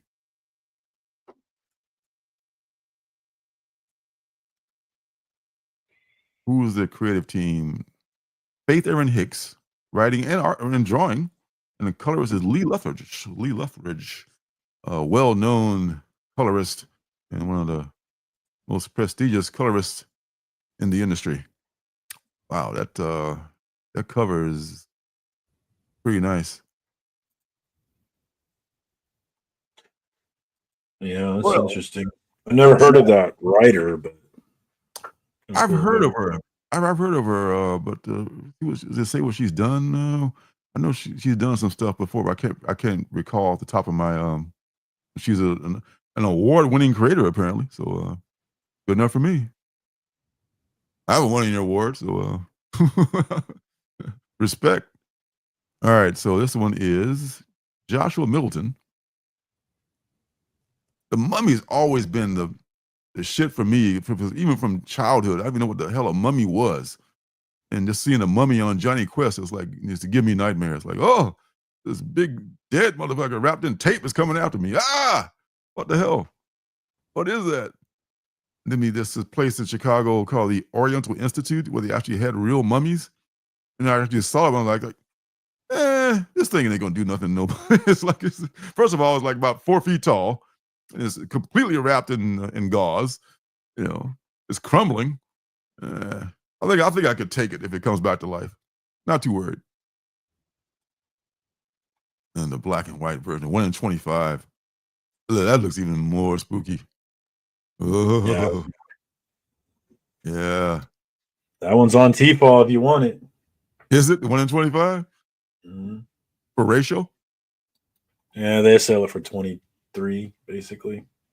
22 something. $22.95. Wouldn't charge a penny less for that. This is $19.95. I'll pay any car for $19.95. Earlshide. Martin Simmons. This is 1 in 50. This is less. Martin Simmons, he's the Department of Truth guy, right? Yes. So this is less of, I want to say, abstract than much of his artwork before. Am I off base about that? Yeah, it kind of looks like him to me. Yeah. I mean, some of his Department of Truth covers have been like, whoa, yeah. I need to focus my glasses or something. Yeah. But this is more realistic, more photorealistic than that. Yeah, it's spooky though. I like it. It's a 1 in 50. Yeah. All right, what else we got? This is a retailer exclusive to Clayton Crane. Clayton Crane doing that web store at his own store. It's exclusive. Yeah, that's sufficiently creepy. Yeah, so there it is. I mean, just retelling of a classic story that we all know. It's like one of those things like, hey, but They pushed Grom until the end of next month. Are you kidding me? Are you kidding me?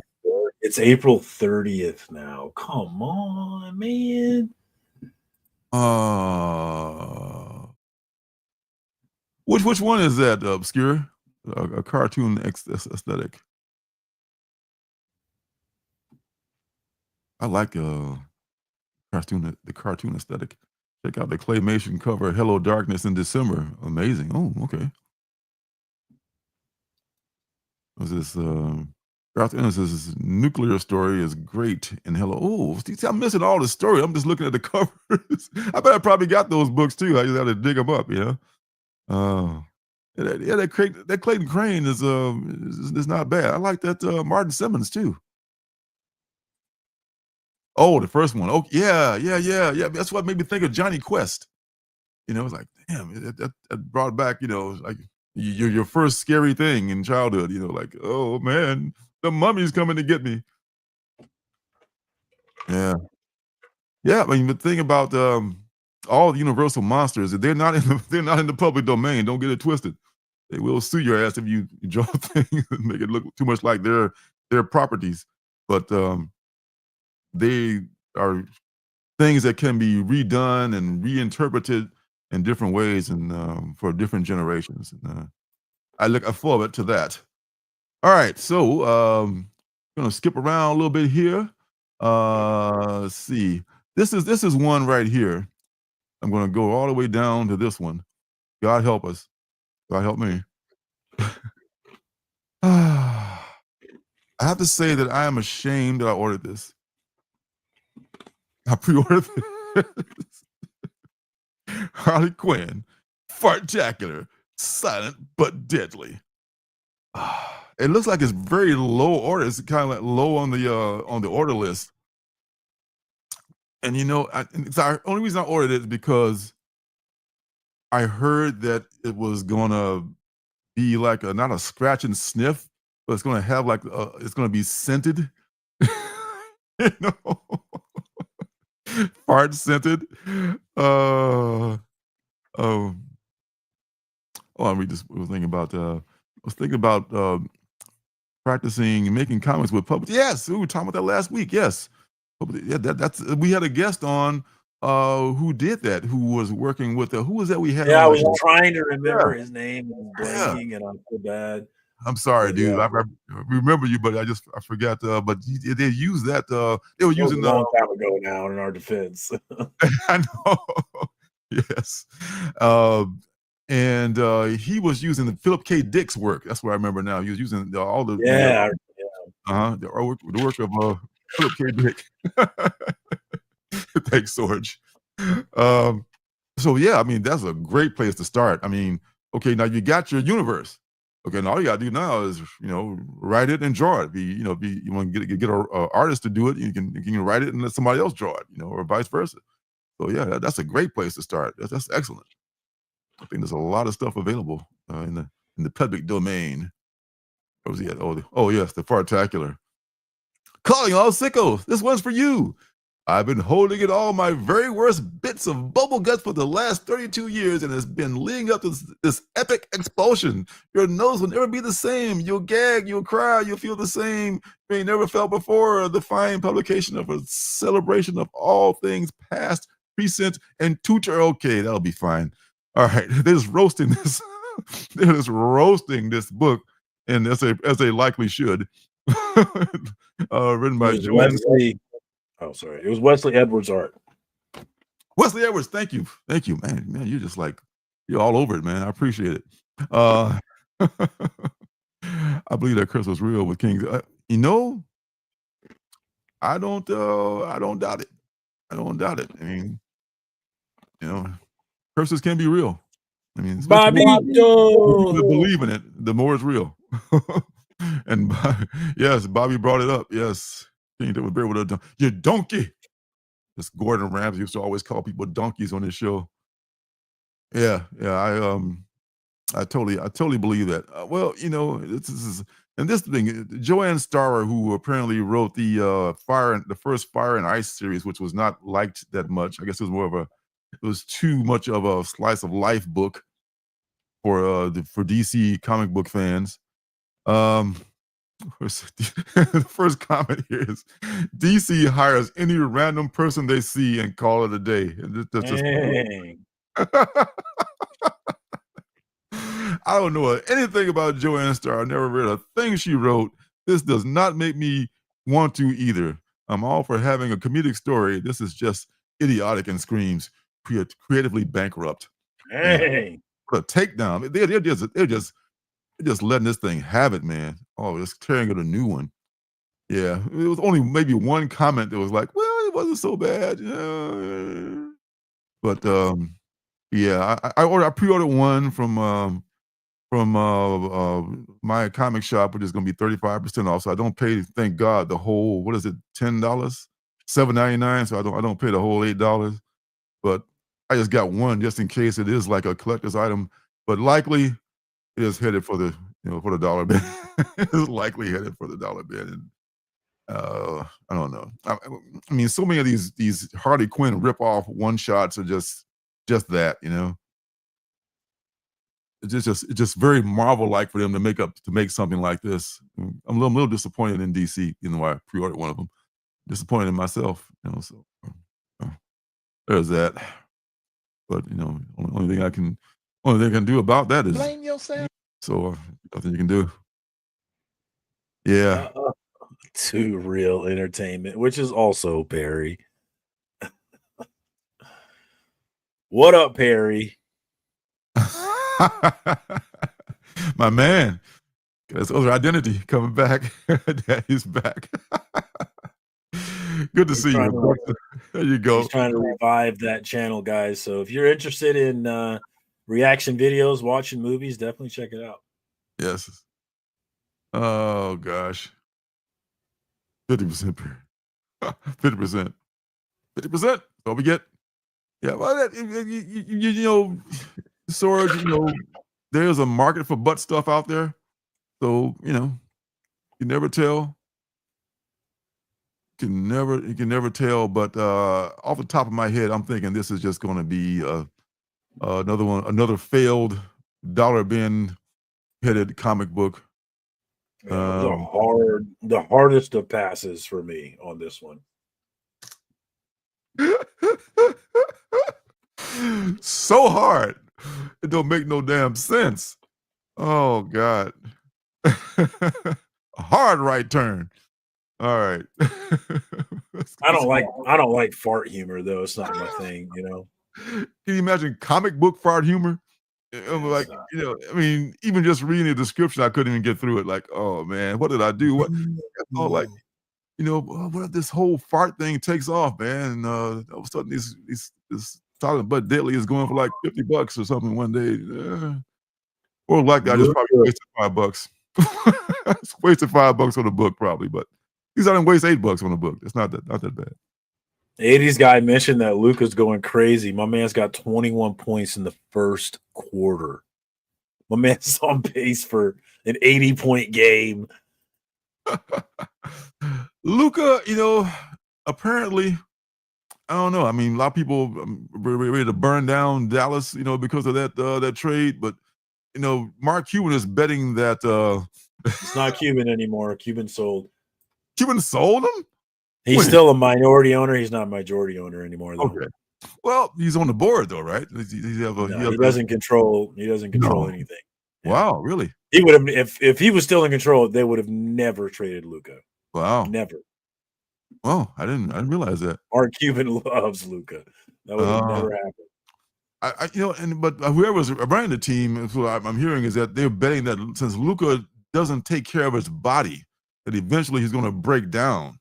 Because they keep telling him to get in shape, and it's going to be like a Zion Williamson thing, on steroids if he doesn't start taking care of his body. He's young now; he's still got that baby fat. But as you get older, man, you got he's like at one of the press conferences, he's like drinking a beer, and one of the execs had to like grab the beer from him and say, "Dude, you got to work, okay?" So, I don't know. So that was the GM that traded him, actually, that took that beer from him. Was it? Maybe that was the last straw. Yeah, you're right. You're right. He has no say. But still, yeah. Sold it to the people who are the biggest agent. Say no more. Say less, Hades guy. I think I know exactly where you're coming from.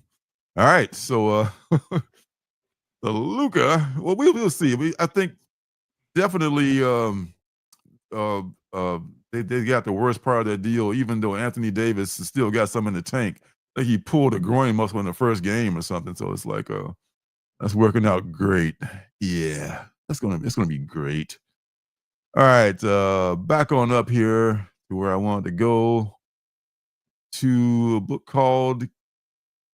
Oh, did I pass it already? They rearrange stuff, man. They really try to like keep me on my toes here. Kids.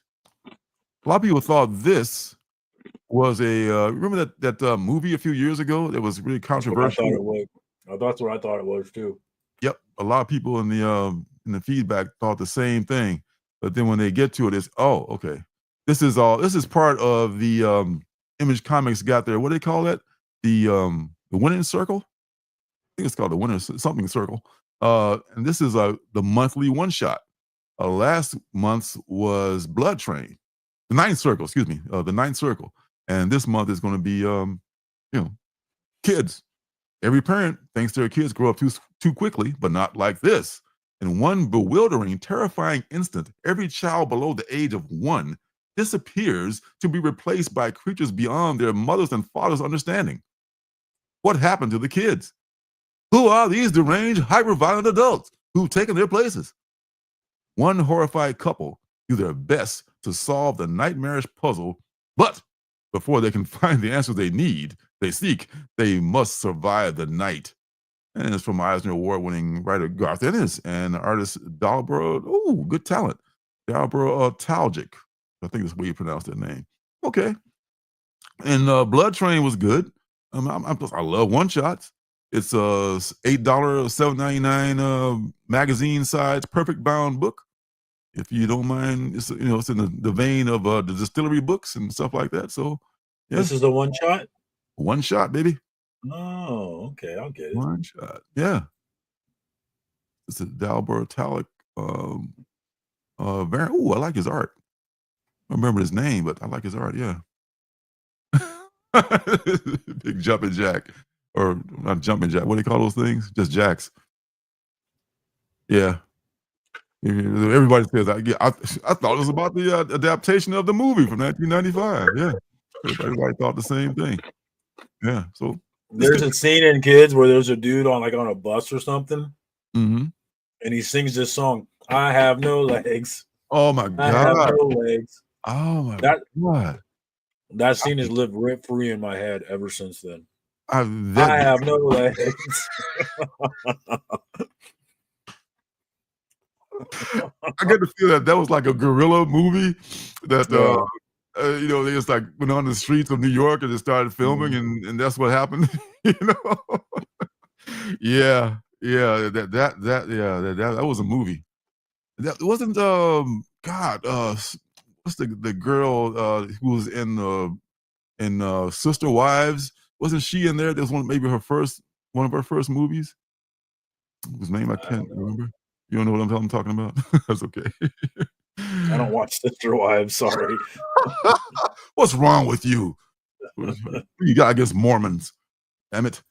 All right. So and right next to his was another one that I wanted to talk about. This is the one that I completely forgot that Rosario Dawson was in there. Rosario was in there too. Yes, Rosario was in there. Completely forgot that. Mm-hmm. Young Rosario Dawson, man, that's that's been a minute. And she was just a babe back then, a little toddler. We're the same age. She's a month older than I am. She can get it if she wants it. She can have it if she wants it. Yep. 1 month and 1 day older than me. But Marsha Brady and I share the same birthday too. We're about the same age, I want to say. Maureen McCormick. She's much older. This is one here that you were talking about. This is from Oni Press, Free for All #1. This is by our guy, Horvath. What's his name? Patrick Horvath. Yeah. Yes. Eisner Award nominated writer artist Patrick Horvath. 56-page self-contained one-shot, which I love, delivers a brutal new vision of capitalism by combat. In the future, the World Finance League exists to benefit all, randomly choosing those from among the billionaires and trillionaires. Oh God, there should never, God forbid, ever be a freaking trillionaire. Lord, my mouth to your your ears of the world, and presenting them with a choice: either donate half of their assets to the common good or defend them in ritual combat. I bet most of them would probably rather fight in combat than give up half their fucking wealth. Reigning champion and real estate magnate Ted Brooks has 22 victories under his belt. Damn. Defending the wealth he schemed and stabbed to get when he is forced to face his ex-wife, Luella Dominguez, in a fight to the death. Luella's been training, waiting for this moment, but she will have will she have what it takes to defeat the man who would do anything, absolutely anything, to keep his fortune? I love it. Love it, love, fucking love it. This was so close to being the penultimate book, it didn't make no sense. That's why I was saying that this is one of those weeks where, another week where we just have an embarrassment of riches of good indie comics coming out. This is a Matt Kent cover. Matt Kent, who also draws, as do many writers. I think this one's a sleeper. It's a one shot, but it's from Patrick Horvath, who's had some success before. So, yeah, I'm in on this one. Look for this if you haven't pre-ordered already. I would pick this up. I even got that 1 in 10. You got the 1 in 10 already? T-Fall sells 1 in 10? I ordered it, yeah. I probably should have ordered when I had the chance, because it might go for more than $10. You still can, actually. It's still there. It's not sold out. It's not? No. Is it $10 or less? Which I don't like to see that. I love when I have something on my pre-order list. I like to go through and look at them and see what's sold out and what's not. And I just love it when it's sold out, because I'm like, I'm in, yes. For real. Marsha.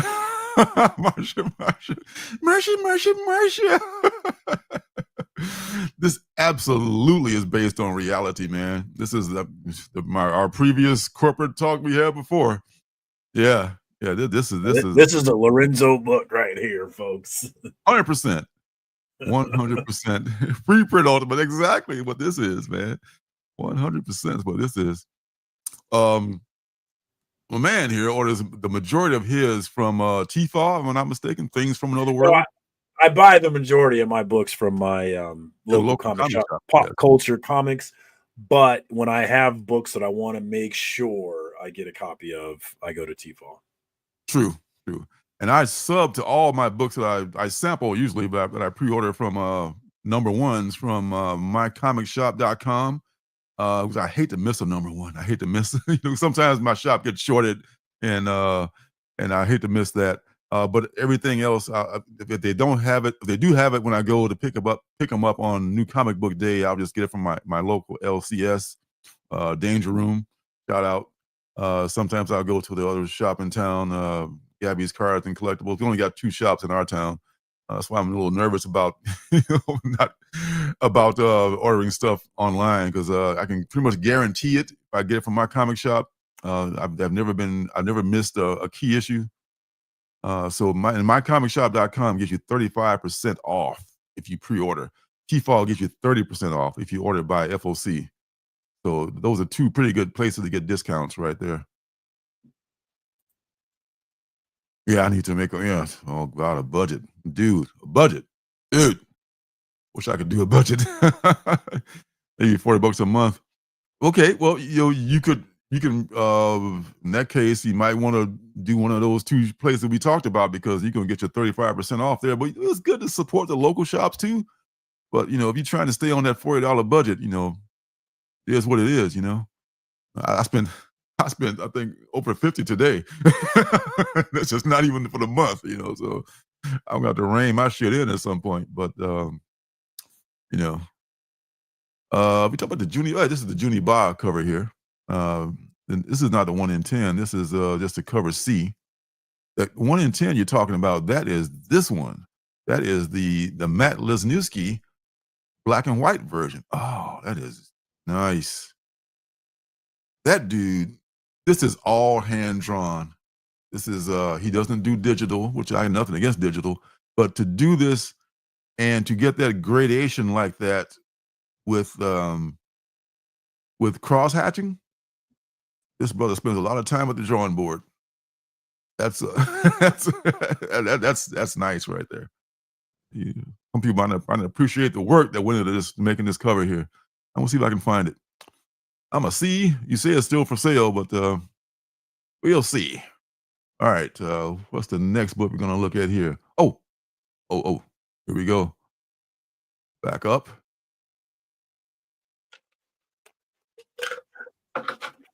Red Before Black, Black Before Red. That's another book that's going quite well. Where are we at? I lost track. I'm looking for, yes, this one here.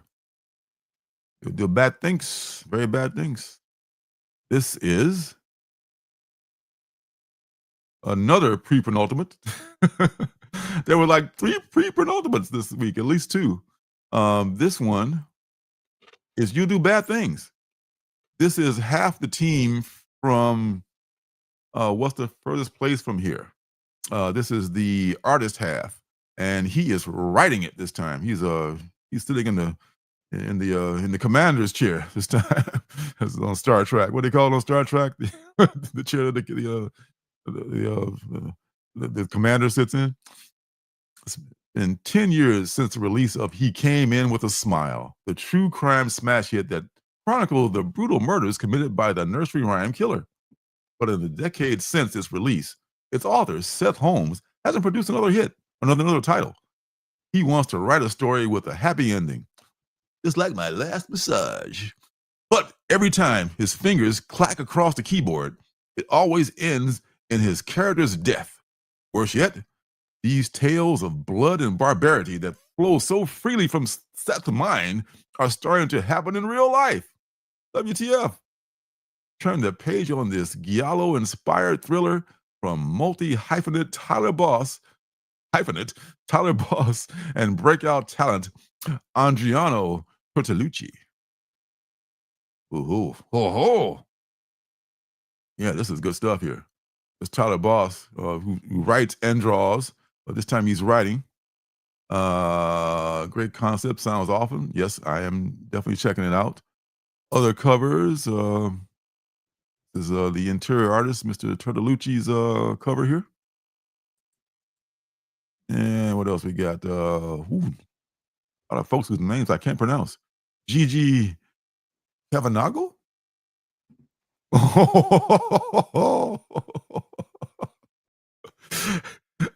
Transparent knife or reflection in the knife? That's cool. That's very clever. Get the gimp. He's sleeping. Wake him up. Pulp Fiction, anyone? Yeah. That's pretty cool. 1 in 10. Jenna Cha. Jenna Cha did a lot of covers for The Sickness.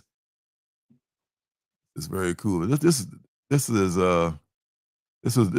definitely penultimate, and it was penultimate worthy for sure. And this one is, Marcos Martin. It's 1 in 25. Yeah. I actually got that ash can, and we'll talk about that in a second. Because, as you might guess, it is now time. Is it time already? Let's say it's time. It is time for that penultimate book, folks. And let's get right on to it, because the meter's running.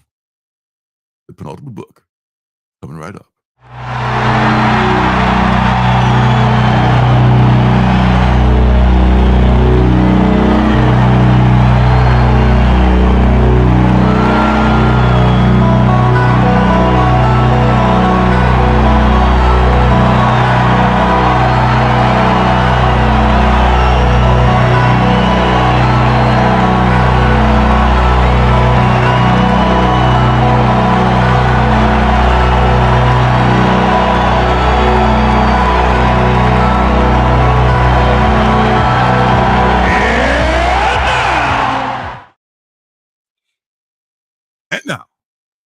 It is time, as Alan Parsons very well may say, or maybe not. Please don't sue us, Alan. It is time for the penultimate book. And that book this week is the other half of that ash can. And by the other half of that creative team from what's the furthest place from here. And this one is called We're Taking Everyone Down With Us. Damn it, we're going down. We're all going down. And I tell you, oh, I know what you mean, man. I'm hair on my back just stood up. Whew. Yeah, so we yes, and luckily they have a trailer for this book. And it's a tough call between this one and the last book, but I had to make a decision, and I made a decision, and this is the penultimate book, and this is the trailer for it right here.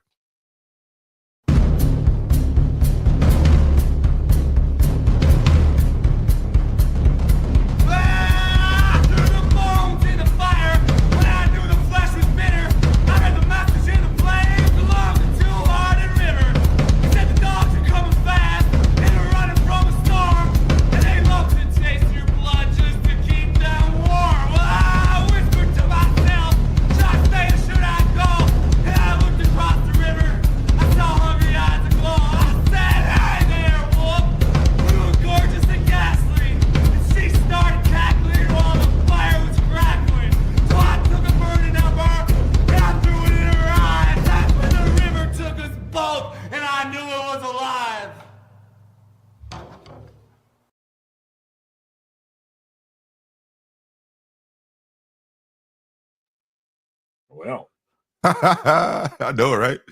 Yeah. So this was out a few weeks ago in a little ash can, which I picked up, which contained it was like a flip book. On one side is We're Taking Everyone Down With Us, and the flip side, right over, was You Do Bad Things. So these guys, they decided to both do writing projects, and then in the middle, I just read this last night. It's so cool. Like the previews of both of them are very good. In the middle, they ask each other questions about the book and their writing styles and all that stuff. You can find this ash can, man. Pick it up because it's awesome. And the explosive double size first issue. They always give you your money's worth, these guys, man. Always. After her mad scientist father is killed by the world's greatest spy, 13-year-old Annalise is left all alone in the world. Sort of. Her dead dad's robot bodyguard is following her around for some reason. Now Annalise has a choice. Try to lead a normal life for the first time ever, or seek revenge and maybe overthrow the world order in the process. Image Comics proudly presents a journey of regret and retribution, super spies and pseudoscience, growing up and global domination from brilliant artists Stefano Landini and okay writer Matthew Rosenberg, who does not mind a little self-deprecating humor.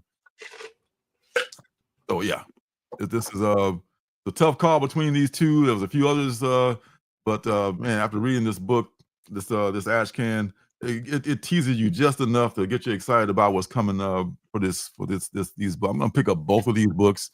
I'm sure they'll be great. Oh, there's that. And that. I like it. Yes, sir. That, sir, is, ladies and gentlemen, boys and girls, moms and dad, is your penultimate book. Yeah, man. They call it, right? Oh, I'm sure it's just Rosenberg calling himself a okay writer. I'm sure that sounds just like his sense of humor. Yeah, yeah, I know. George has got it. It's intense. All right, so moving on down the list, because they want to be here forever and ever. Let's see what else I want to just shout out. Dust to Dust number 4. I just read number 3 recently. Oh my God, number 3 was brutal as I thought it might be. But this is such a good series. This is probably on the best of 2024 for sure, 2025 for sure. Dust to Dust is going to make it. So other ones I wanted to shout out real quick before we stop on the last one. Red Before Black, of course. Vampirella is rebooting with Christopher Priest the former Jim Owsley, that's his dead name, but he was actually Christopher. Christopher Priest was his new legal name. So don't disrespect him. And Kill Train number 3. I missed number 2, so I got to catch up on that too, because that was a kind of a surprise. I was more impressed with that than I thought I might be. Far down below, this is about some kids going in this basement with one of the kids' father owns of a haunted house or a weird cavern or something down there.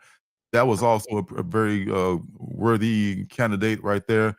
Apocalypse number 2. That may be more style than substance, but it has awesome covers. Love the covers. Artwork inside is great too, but the story I'm still kind of on the fence about. So there's that about that book. And there's one other one. What was it? Howl. Howl is great. Number 3 is coming out next week. Hopefully that'll be out. And I think that's all we wanted to shout out for now. Planetary Expansion. Shout out to Critical Entertainment.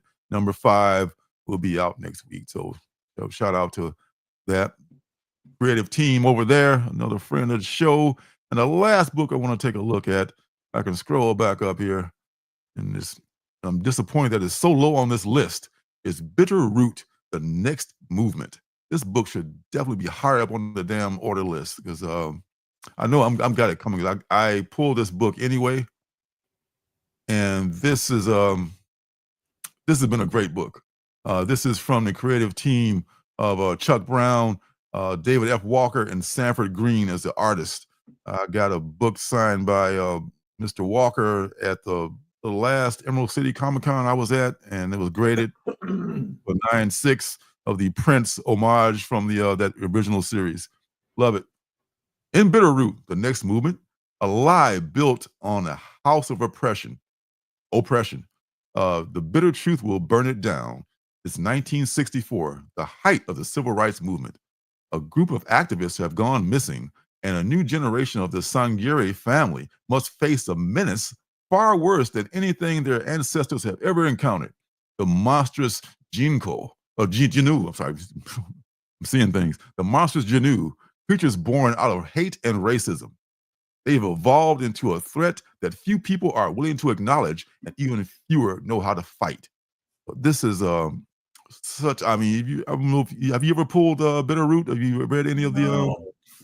No, it was one I missed out on. Yeah, it is. I think there's 2 trades. I got both of them. Of Bitter Root, as well as I'm putting the monthlies as well. This is such a great book about it was kind of supernatural, historic, in so many ways, kind of like the Watchmen TV series was, and some incorporate real things into their stories, but tell stories from an African American point of view. This is a Nirvana Comics Knoxville Dietrich Smith connecting cover. A little bit of a Barbarella homage there. And this one is Soundwave Comics, Dave Chisholm, the wraparound connecting variant. And my favorite, which is Sanford Green. This is Third Eye Comics. Third Eye Comics very much of a, I don't know, Star Trek kind of a look here. But yeah, this is very cool. I mean, I'm all about Bitter Root. You guys check this book out. If you have a question about it, there's like an image first Bitter Root of the first issue. The number 1 is hard to come by and pretty pricey, but this is a good series and deserves much more much more love than it's been getting. Yes. All right. Yes. So that's it. That's it. We've come to the end of our comic book journey for the week, and we're very happy. I have no regrets. Thanks to everyone who's stopped in. Thanks to those who are watching on the replay. We love you all so much. And hey, I know you got stuff coming up next week, son. Look for you on JP's Monday night show, which is Cash or Trash. Cash or Trash. Cash or Trash. We look at the top 10 lists and we poop on them, basically. For me to poop on. Yes. FOT and Chill should be back next week, and of course, back here again for another indie comic book day. That is it. And God willing, and the creek don't rise, we will all be here and having a good time like we always do. So, love you guys. Have a safe week. Read your comics, and be safe out there. You know, it's rough times for some of us, but hopefully it'll get better. So until then, next time, peace and love. Peace and love. Good night, all.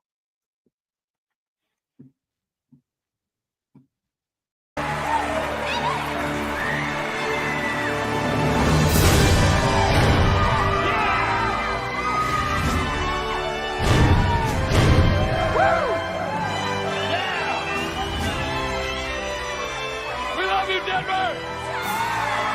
City by the Bay! John Denver! Is a fire really necessary? Ask them.